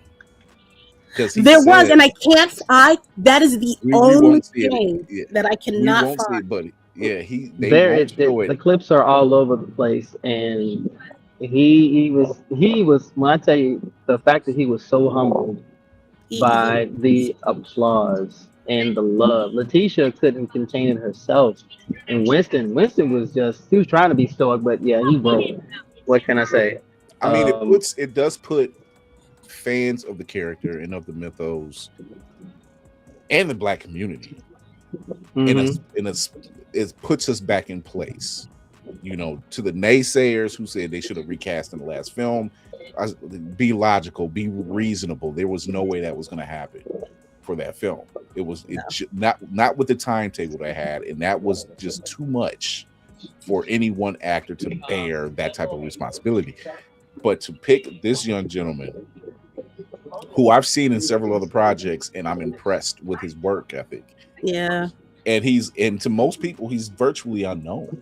I mean, is also so to talk about that, he's been in the game for about 10 years so far. Yeah. The stuff that he's been in that I love. He's one of the ongoing characters for the show Industry. Y'all know him from, like Chris said, Alien Romulus. He's also been Long Walk. And he's in another, I think it's another movie called Lane. Lane. That I'm gonna watch that probably tonight. And there's another one called, I think it's Waistband, something like that. Where he's playing a prisoner who's almost getting out of prison, and then he gets locked up with this other inmate that's not Industry. great. I knew he was in Industry. I knew that was something else. He was in Industry on HBO. Industry. If you want to watch something that shows a little bit of his a little more color to him, a little more personality. Not to say he's a good person in that show. Nobody is really. I would say watch Industry. Long Walk Home is a little too. I would say if you really want to see how a character, how he can switch, because I always gave the actor how they can play a character. You know, watch Alien Romulus, because how he acts in that, and then when the program takes him over. It's a switch that flips, and that's not easy for a lot of actors. You know, who was the actor in Split? He played young Xavier. His name's escaping me. I know you're talking about. I can't remember his name. But in Split, that he had 32 different personalities, and he played all 32 different personalities. Arguing with each other. James McAvoy, yes. Yep, James McAvoy. So when people, there was some slight discourse, but let's guess, it is what it is. There's always going to be some level of discourse. It's their expectations not being met. And it's those types of people that we just say, you need to shut the fuck up and let this thing ride. Because, you know, Kev on stage had a post earlier that somebody had quoted saying, nah, this ain't it. This ain't gonna look like it's gonna do anything. And he crossed out their name for good measure, because that was on Threads, and we already know Threads is black centered right now. They would tell you a lie. So there was no reason for it. I was like, why would you think that when you have a Oscar award winning director who has a track record of having great films and storytelling, and then you have everybody he's worked with were virtually unknowns. He didn't go to the A-listers. Michael B. Jordan, when he worked with Michael B. Jordan on Fruitvale Station, he was seen, but he was still unknown. So here we have David Johnson, congratulations, who is a virtual unknown, but you've seen, he's one of those people you've seen him, but you're not sure where. But he does command the press. He's young, because he's what, like 32, 33. You know, he's playing Toussaint, which is T'Challa Jr., I guess you could say. Let's go. Somebody was saying, oh, he should be taller. I'm like, Buffy isn't as tall as you think she is. They're short too. You know, taller. Y'all like Tom Cruise. Shut the fuck up. Exactly. Wow. And Tom Cruise he's what, 5'6"? Don't piss me off. So, like, no, congratulations to David Johnson. I'm looking forward to, me and Kira were on the same page from the giddy up. Like, yeah, let's let this go. Let's let this ride. I like this. Yeah, this is a good pick. This isn't mind you, I picked this picture on purpose because you can't tell me that him and Damson Idris couldn't be fucking cousins. So I don't want to hear shit. But he says something on stage, you know, when he thanks the crowd, he thanks Feige, he takes the cast. He says, but you ain't seen nothing yet till you see this reel. And then it's black. And I said, what the hell? It's on the reel. I'm going to. He said, he said, I'm not going to say much. I'm going to let the screen do the talking. And I said, that hits hard. That hits hard. He knows what he's doing. He is a master of his craft. If anybody ever has the time, if y'all want to, please, I implore you, look up this man's story. He went from he was never a bad kid. He was just misdirected. He got kicked out of school for fighting. It came from, this doesn't have any bearing because this could be any kid in the United States today. Parents were divorced. He didn't really have any direction. His parents were kind. They were nice. They were both well-to-do, off. And then one day his mom just asked him in the middle of him doing all this shit, what do you actually want to do with your life? And he was brave enough and felt comfortable enough to say he wants to act. And his mom was like, then nigga, go. Not he, she didn't say nigga. Yeah. Nigga, go do it. Go do it. There's nothing stopping you. He's a UK actor. He already has an established relationship with Letitia Wright. They already have a relationship already. And let's face it, what is that? What is that? Yeah, you know, they kind of know each other. I don't know in what form, but they do know each other. I'm just questioning questions. I think that's important because I feel like part of what everyone has overlooked in this whole like recast T'Challa situation is that it feels like they, maybe perhaps more than any other film in the MCU, built like an actual fraternity or a family set. And so it felt like anyone that comes into this, you have to be solid in your spirit. Like it's not just you the best actor for the role. Like no. Like you're coming into something sacred between all of us. And you gotta be right and here for us to invite you in. Right. Yeah. 100%. And with that cast that's there, that gives that energy. Especially like they was like, hey, you coming in with what we already built and what we had. You feeling that role a little bit. You need to be, like you said, Will, you need to be on it. You cannot, you gotta have, this ain't just oh, I'm going to read for the part, and then the casting directors and everyone. No, you got to go through everything. Literally everybody. Well, Yeah. no, apparently, because I'm sure him and Letitia had to talk, but according to Winston, that was the first time that he had met him. Mm-hmm. Like, unless Ryan said, I'm considering this guy for this part, but they didn't actually meet. Yeah. He got the green light, just off the strength of him being who he is. And it's stand up, so I think Ryan Coogler's formula of taking what some would consider an unknown, but someone who has been in the industry, who's put in the work, and who has shown solid performances and a level of flexibility in character portrayal. He doesn't put anyone in any position just because. There's a reason, there's a purpose why he does it. And the fact that this young man was chosen tells you that he is believing his level of talent is about to fill some shoes on another generation of an actor who opened the gateway for a lot, not just film fans, but comic fans and us as a whole. And this is something that was needed. So I don't care about any other announcement. That was bigger than anything that could have been announced all weekend. Yeah. And you can see all of us go, okay, I'm ready. I got a sigh of relief. When they're going to buy, we've had our cathartic moment. Yeah, we've had our cathartic moment. We've grieved. We're ready. So this is a good progression. This is a good place to be in.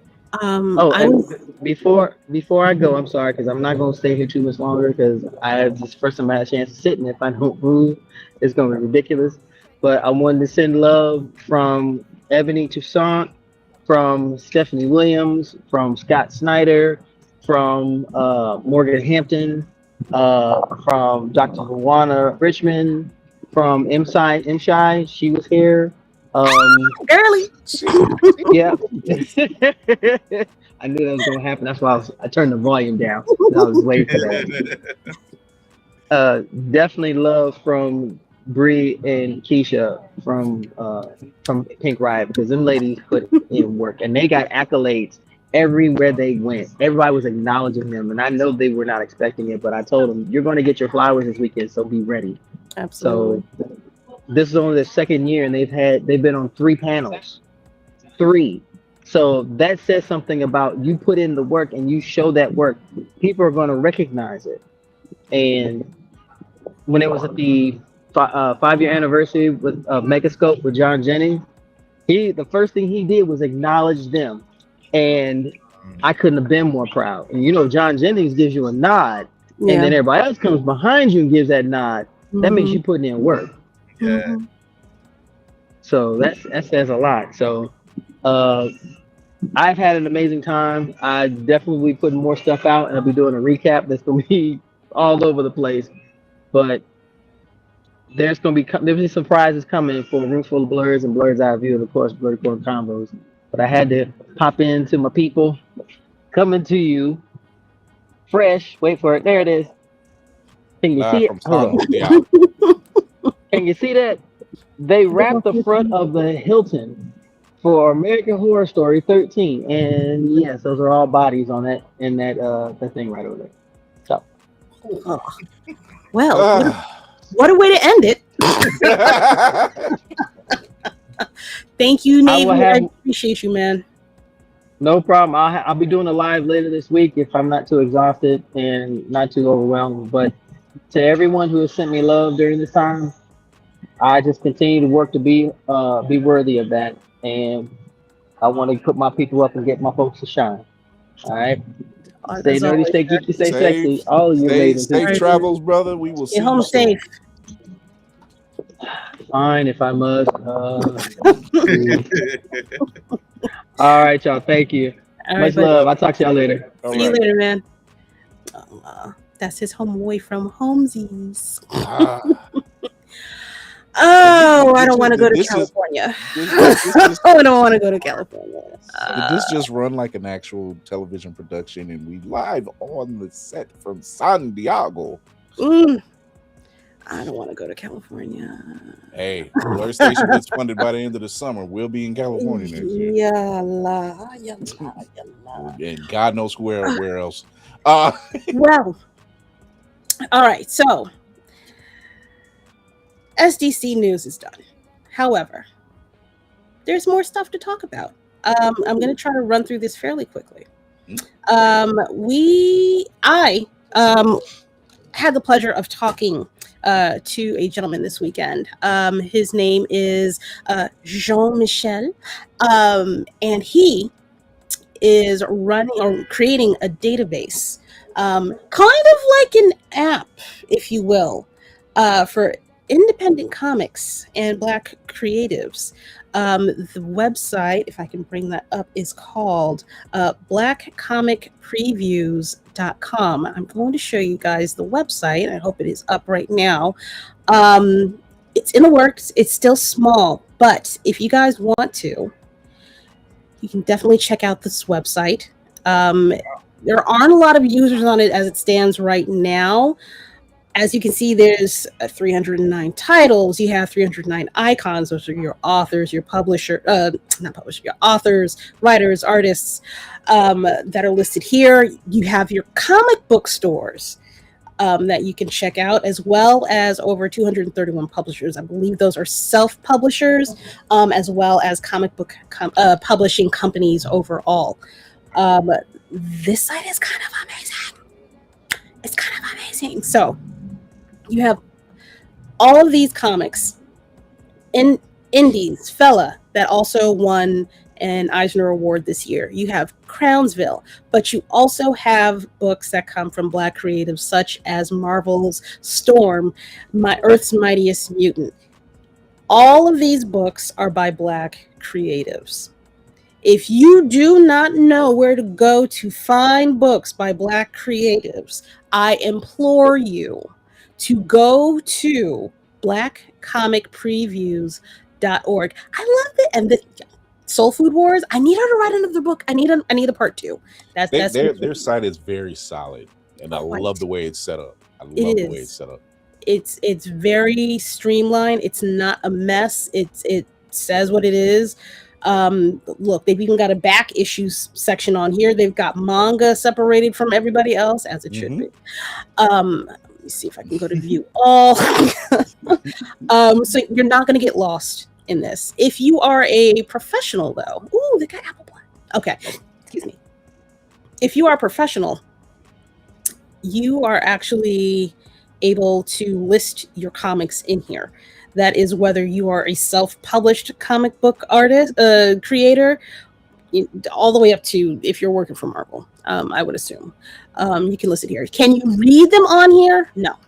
But you can find a list of comics, and then you can go to your favorite comic book shop and see if they have it at your local comic book shop. You can reach out and see what state or what city a Black-owned comic book store is available in your area. I love what he is doing with this. This is super, super important. It's very important to spread the word about this. It's a new site that he's got going up. This is actually an offshoot of another site called comicbooked.com. That is a more overarching website for indie creatives, or I should say all inclusive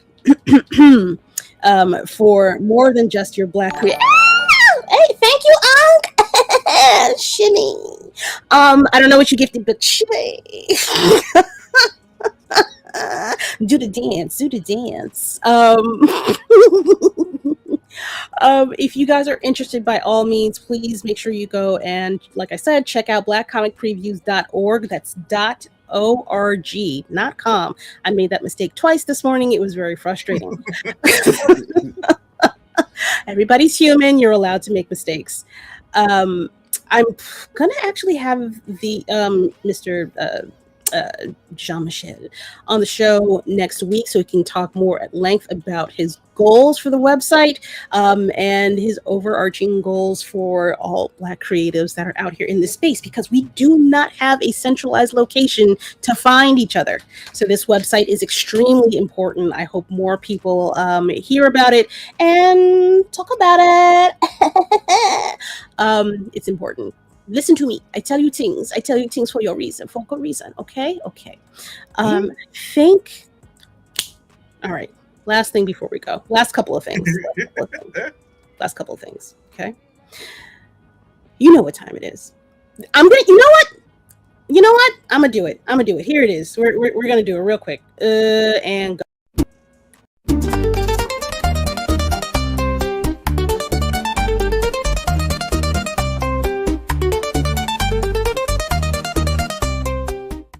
Hey, get it. All right, we are going to go through our Kickstarters, ladies and gentlemen. Tonight, I have a few new ones. One that is currently up and running. If I can find this goddamn, there you are. Go away. You're done for now. Just until next week. I've got a few up and coming, Kickstarters that are going to get started in the next coming weeks. The first one up, where are you, beloved? I need to find you. Here you are. Oh, goddamn. One of them just got a massive upgrade, or got much closer to their goal in front of my eyes. Where are you? We are going to be talking about this one right here, Harlem. Hi. We're going to be talking about Harlem issue number 2. Shush. In my head, I was about to say a joke about Care Bears, the fight for Harlem. So when you said Harlem, I just... All right. Serious news. Stop. See, look, Chaos Demon. There you are. See, look, she's coming for you. We flash back to the relationship between Derwin and Harlem to show why the love is there, as well as how smart Harlem is. I did not know about this book. Oh, wait a minute. Wait a minute. Kickstarter's website and apps will be down for scheduled maintenance in about 4 hours. Oh, that gives y'all plenty of time to go and click saved or notify me in all of these books that we're about to talk about. So this is issue number 2 of Harlem. I unfortunately did not know about issue number 1, but I will be rectifying this as soon as this Kickstarter goes live. I'm going to get both books. Harlem is back in the second issue of the spinoff from the Lumberjacks series. This time she faces a coven of witches. And this is by Lord Danny Quick of Ace Blade fame. What is wrong with me? It's too hot. Of Ace Blade fame. So you know this man knows how to tell a good story and keep you captivated. The fact that this is already a spinoff from his Lumberjack series also speaks to how good of a writer he is. Please make sure you check this one out. The next one that is up, let me see if we can figure out how to do this without doing a thing that I don't want to do. The next one that is up, I think, is this one. Yes, Storyville Bleeds. This is a gothic romance. This story takes place in, I believe it is, yes, it's in Louisiana. The tagline is, he's dead and she's cursed. In Storyville, their eternally doomed love haunts beneath vice, corruption, and a holy war. That sounds like fun. Sounds like a good time. Love, corruption, ghosts, monsters. Welcome to Storyville Bleeds. In Victorian era New Orleans, or New Orleans? I don't fucking know. However they say it down in New Orleans. I say it this way. Nolans. There you go. The infamous red light district bleeds secrets, both human and supernatural. Storyville Bleeds is a gothic horror romance comic where curses kill, ghosts talk back, that, and forbidden love festers beneath the weight of politics, religion, and illicit desire. Where Aeon Flux, bent sci-fi story bleeds twists the paranormal. Think harlots meet sinners with absinthe and blood. Ew. No. That's a lot of dirty going on. That's a lot. That's a lot of hunching. A lot of hunching. That's a lot of hunching. Hold on, I'm sorry. You know who that is in the face. That's old girl from Sinners right there. Any dude that got that little curly Q in the front, he deserved whatever happened to him, and he did. That's how it normally works. So give this one a read. We don't have a launch date for these, so you have time to get to know these authors as well. You can actually find this story or this account on Instagram as well. It's called Storyville Bleeds on Instagram. And then, all right, so that is that for that. Seems like a good one to keep an eye out for. And then we have an old friend. He's been on the show before. He's been on Blerd's Eye View as well. This is Critical Ops Task Force Volume 1 by Nigel Lynch. She's a lovely. Where are you, boo-boo? Let me fix this. There we go. You guys know the story. If you don't, please go back and help me with my watch hours. Go back and watch the episode with Nigel Lynch on the show. He is a splendid gentleman to have on. Great storyteller, great conversationalist. As I've told you all before, he does not like to leave shit open-ended.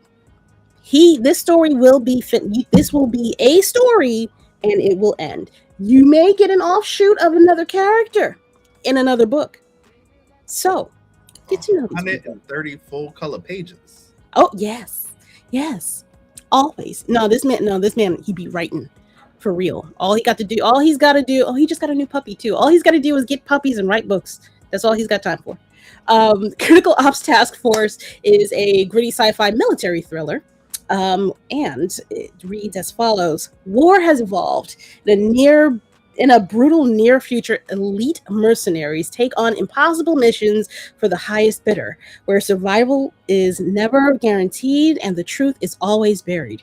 This 130-page full-color graphic novel, as Mayhem said, delivers 3 explosive stories set in a violent, high-tech world where power always comes at a cost. In a fractured future, the Critical Ops Task Force is deployed into conflicts no one else can survive. They are the solution to impossible problems, but every mission leaves scars. As the line between right and wrong disappears, the team begins to question everything, their orders, their purpose, and the system they serve.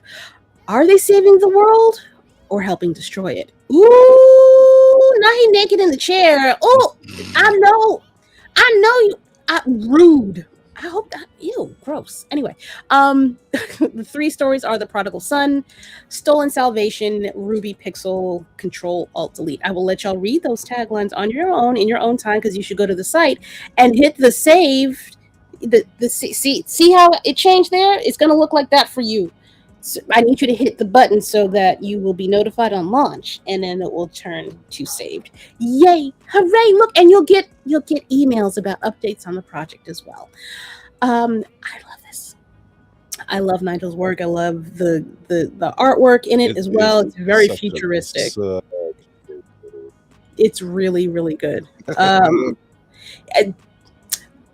Low key already. We kind of. Yeah. We read some of the stuff. We read a little bit. I'm not gonna hold you. We might have read a little bit of the story in advance, which is why I'm very certain that y'all are good. It's solid. It's good. It's good. The story is good. All right, and now we're gonna get into. Let me see. Is that it? Yeah, that's it. We're gonna get into some books that probably don't need our help. But wouldn't it be nice to get it ahead of time? I'm always telling y'all, these Kickstarters are basically a sale. You're getting these books at the cheapest of cheap prices and ahead of the curve before they become something bigger than you ever did expect. The next Kickstarter is from a set of people that you should know very well, depending on your age and what your mother plays in the kitchen on Sundays. This next one comes from RZA and Ghostface Killer. If you don't know them, you've For sure. Walked into the wrong room. This is 12 Reasons to Die. It is a hardcover book. Oh, sorry. Hold on. Hold on. There you go. Is that better? That's better. I don't mean to. Okay, you good. This story involves guns, sex, vinyl, and revenge. The brutal story of a vengeful soul hunting the 12 most powerful crime lords in the world. Yeah, we gotta do it. Oh, it's every time I see something by either Ghostface or RZA, like the storyboards for their stuff, I always think of Kill Bill for whatever reason. It's the grittiness for me. All right, let me. Mask. Yeah, doesn't it? It does. It's weird. It's a little weird. I don't know if y'all are gonna have to read this on your own. This book is apparently like 13 years old. 13 years ago, the legendary Wu-Tang Clan Ghostface. Imagine a dark splatter epic about a dangerous crime lord's rise, fall, damnation, and rise again. I did not know. Where was this book 13 years ago? Wild sauce. Maybe they just wrote it and it's just been sitting on the back of a napkin. Stop it. And like on the back of an Okay, you time out.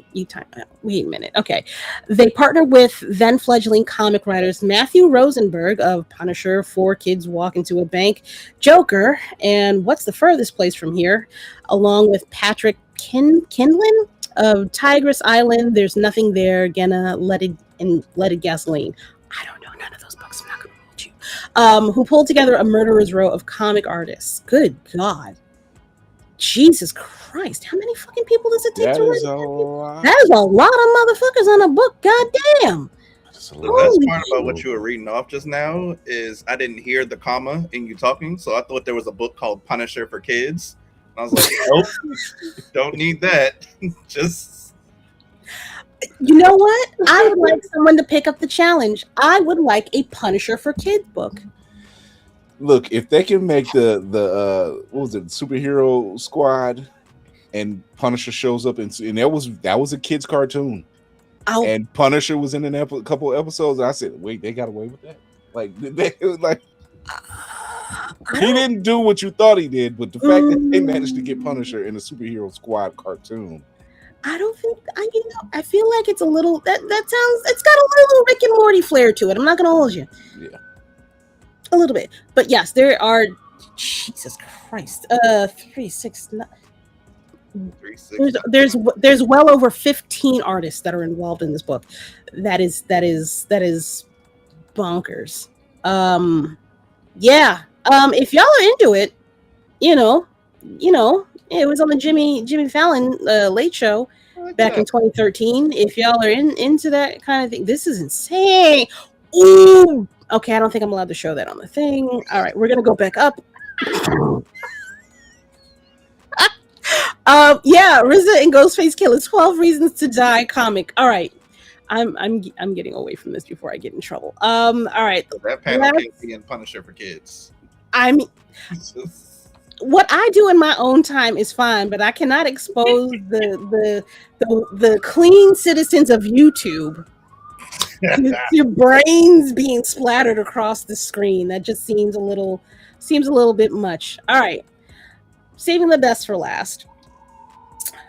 This is actually going to be a manga that is coming out of the Team Toe and Martian Blueberries Studios.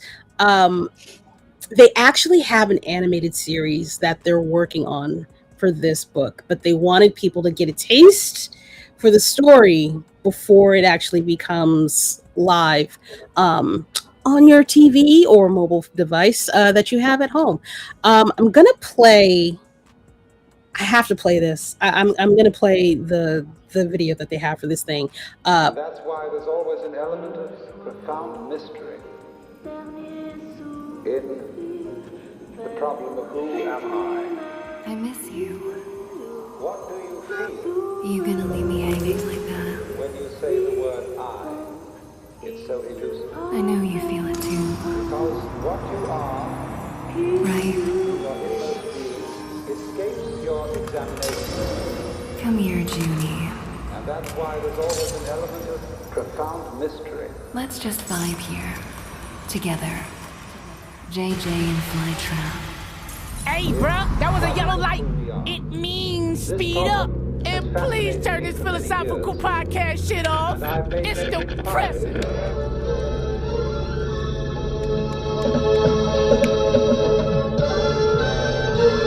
I like the animation already. It's like how it's She gave you that work, huh?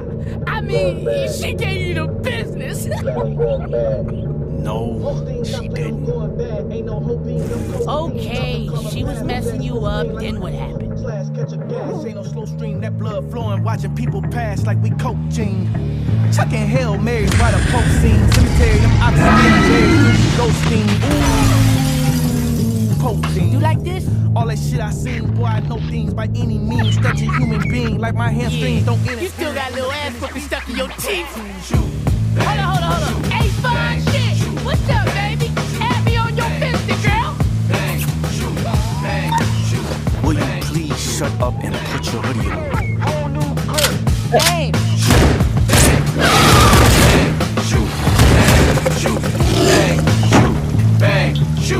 I'ma tear this bitch down in a second. Visions in my head are vivid but never pleasant. Gun sounds go boom, boom, boom, grab a weapon. All I see is evil around me, I can't forget them. Credit for the sins that I given, now I'm in debt with.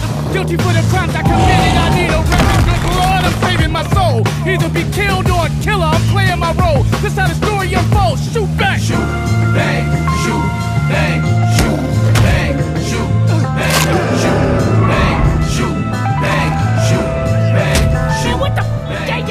I told you to take the Brooklyn Bridge. We gonna be here for hours. I should've just called the Uber.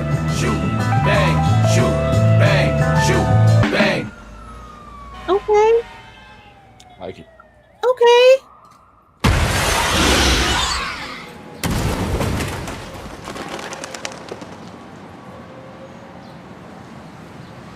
Hey.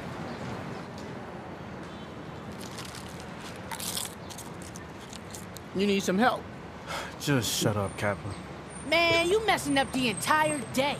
Anyway, I knew you had it under control, my boy. Dead homies. Shoot, bang. Okay.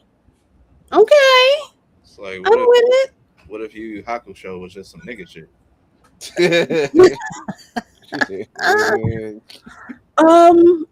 Okay, Junichiro Jackson. I'm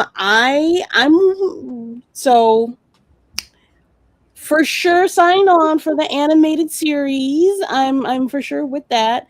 But in the meantime, whenever that comes out, I'm waiting for a release date. Hi, Carl. Hi, love. How are you? I'm gonna lock in. I'm gonna lock in. Junichiro Jackson is a psychological thriller set in a near future Brooklyn, blending neo-noir, supernatural horror, action, and unexpected humor. The project is inspired by the lonely, cool world of Drive and Mr. Robot, the twisted mystery of Old Boy, and the music-soaked soul of Cowboy Bebop and Samurai Champloo, all colliding in one unforgettable ride. More than anything, JJ is our love letter to anime, hip-hop, and the city at 2 a.m. when the monsters come out to play. Message from the creators. We spent years building this world and we don't want to wait until the animated series is finished to share it. That's why we're launching Junichiro Jackson as a manga first. We want fans to experience Brooklyn through JJ's eyes, uncover its mysteries alongside him, and become part of a community that loves this world as much as we do. This manga isn't just a prelude to the series, it's an invitation to join the journey from the very beginning, help bring JJ and Kappa to life, and be among the first to shape the growing fandom around them. Welcome. Ooh. Oh, he's a private investor. Okay, wait, let me read the synopsis. I'm really sorry. I'm going to be really fast. Junichiro Jackson is a lone wolf private investigator in the near future Brooklyn, where technology and overconsumption have left the city's residents numb. He takes on routine missing persons cases and makes ends meet and look after his ill mother. For the most part, the job is easy, scoping out cheating spouses and putting them on blast, tracking down runaways, the occasional bounty. What the hell is wrong with my lips? The occasional bounty hunter gig. But when Joy, the 19-year-old daughter of a powerful mob kingpin, goes missing, JJ has no choice but to take the case. That's when she hits the fan. Okay, I am locked in. I'm locked in. Lucy, a demon from Gigi's past, comes back after a long silence and crashes his world. What should have been a routine job unravels into a conspiracy buried beneath Brooklyn itself, where organized crime and the supernatural collide. Haunted, and sometimes hunted, by the Oni, only he can see, JJ has to survive a city full of monsters, human and mythical. And as the guilt, insomnia, and grief pile up, the line between reality and nightmare starts to disappear. Digging up the truth might cost him everything. I am locked. I'm in. I'm not reading the rest of this. Go to the website. Go to the website. I'm and they've got 40 days to go, and they're over halfway to their goal.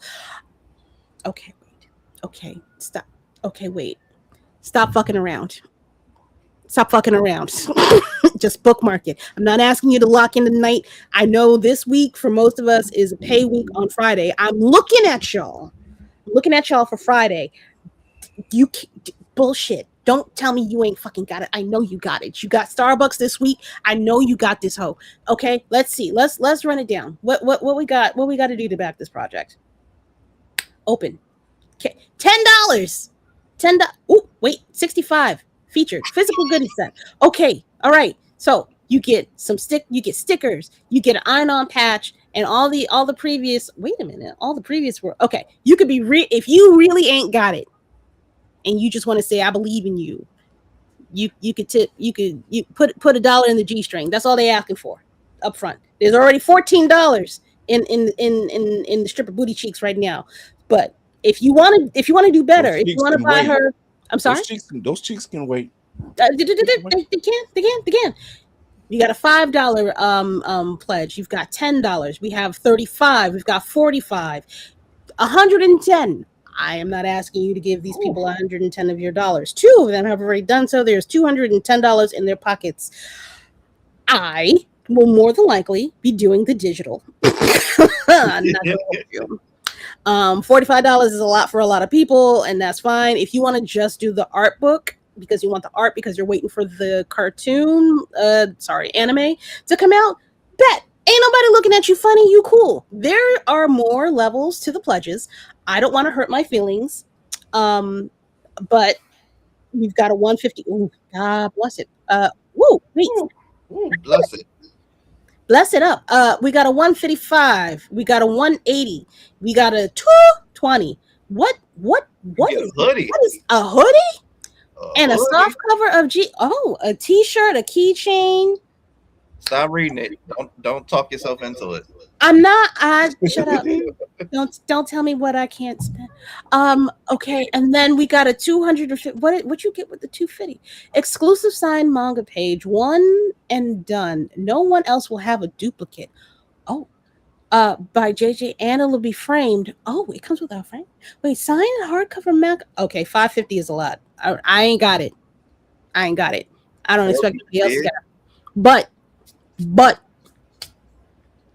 you do get a signed limited edition hardcover of the manga once it's finished. Plus everything else that was mentioned beforehand. If you got it, God bless you. Shit. Wait a minute. If you want your own exclusive character, I mean, look, I know it sounds like it's a lot. I know it sounds like $1,000 is a lot, but let me let you know, 4 people have already bought this bitch.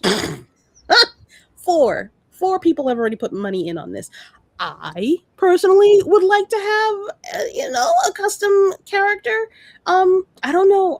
Want an original character in the JJ manga. Wait, no, they're gonna put you in the book for $1,000. You get put in the bitch. That is worth the money. I implore y'all. I need to know what my character is going to do. Hold on. Let me throw this up there real quick. If y'all love me, if you can donate to buymeacoffee.com/RFOB. If you care, don't you want great things for me, for us? I can pass the savings on. I'm fucking with y'all. No, seriously. But if you are gonna donate. But no, if you got it like that, I want to put my face in a cool ass anime.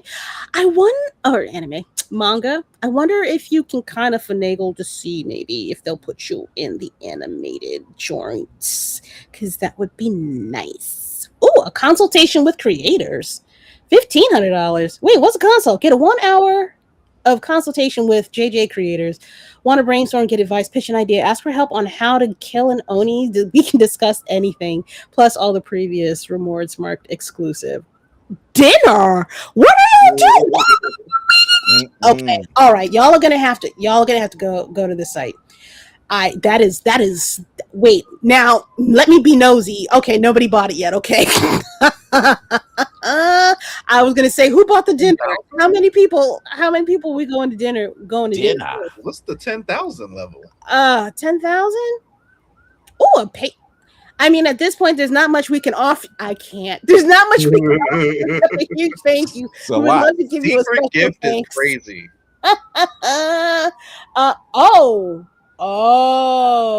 And in the series when completed in episode. We'll shower you with goodies from all the other tiers, including the exclusive items, and maybe we'll give you Kappa. That's crazy. Secret gift. A secret gift. It's a BBL. Your own. I wouldn't be mad at it. I would be very accepting, as long as I don't have to pay for the flight too. But no, seriously, no. Let's all be real. Let's all be real. If you got it, don't tell me. But if you don't got it, be like me. And anywhere between the $1 and the most people are doing that. The $45 pledge, 39 backers is none too shabby. Or see, look, a lot of y'all cheap, $10. Y'all just want a poster and keep it moving. That's cool. That's respect. No, seriously, no shame. But by all means, this looks like something that really needs to get done. It clearly, people are on board with the idea and the concept, so much so that it's over halfway funded with 240 backers with over a month to go. Click on it, save it for a rainy day. You got a whole month in order to put in on this, which means that if you make $2,000 to put away for a rainy day fund, you could get real close to that $10,000 pledge. I'm just saying, if you got it like that, if you into IT or something, or you figured out the NFT grift, more power to you. That ain't me. But God bless you. But yeah, no, that is it for all of the Kickstarters, ladies and gentlemen. That's it for the show. Honestly, fellas, takeaways.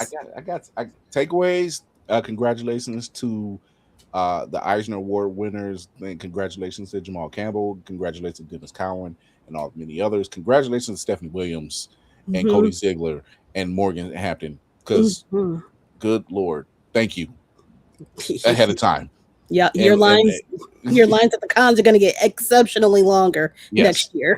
So thank you for that. Congratulations, David Johnson being the new T'Challa, aka the new Black Panther.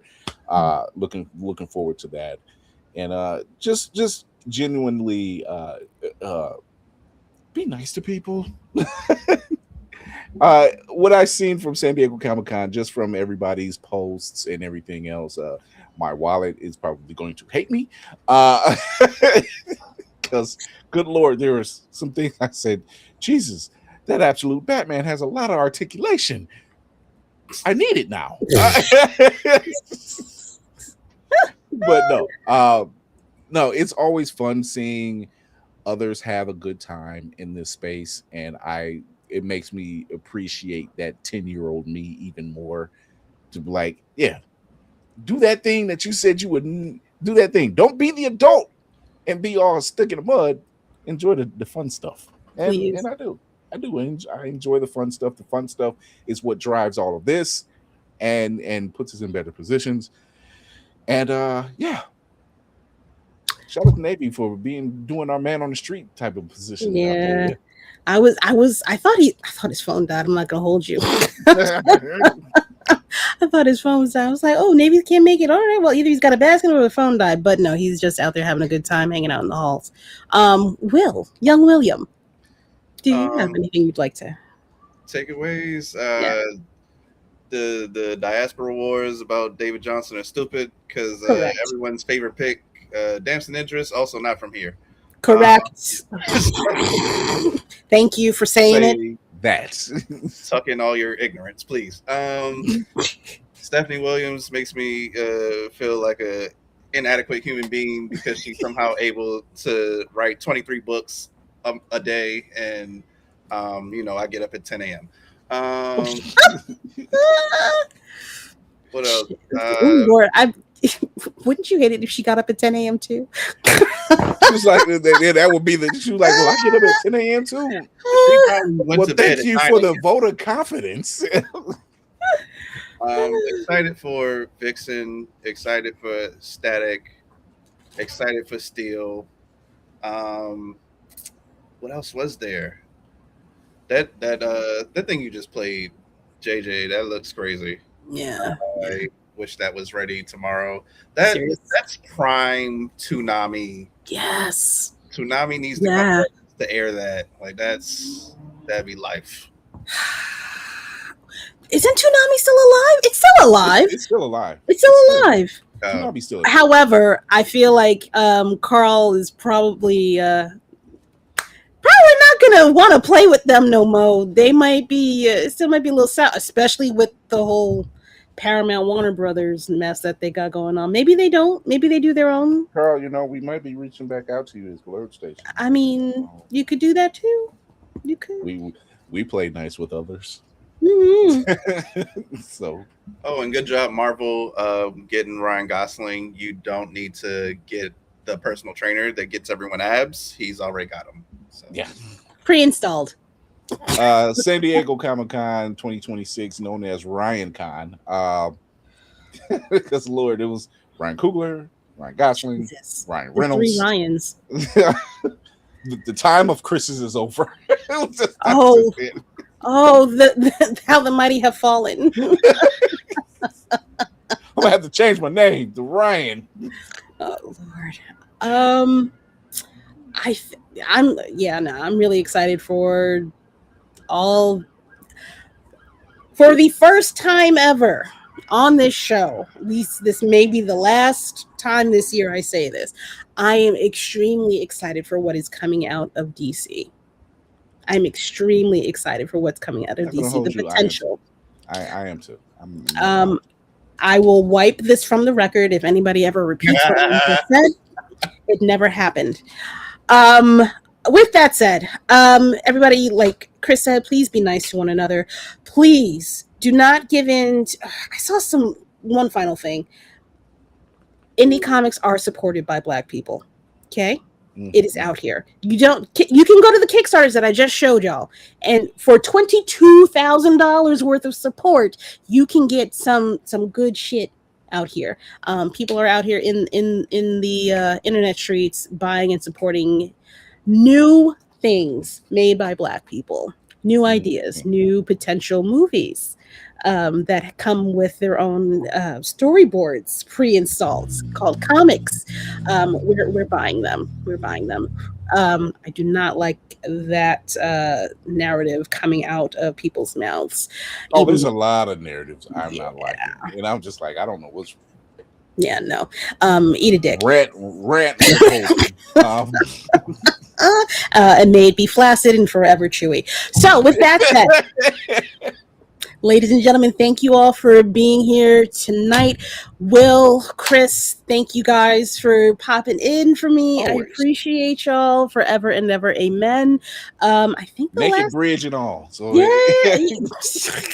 It's not naked. You're there. It's fully. It's shielded. It's protected. Right.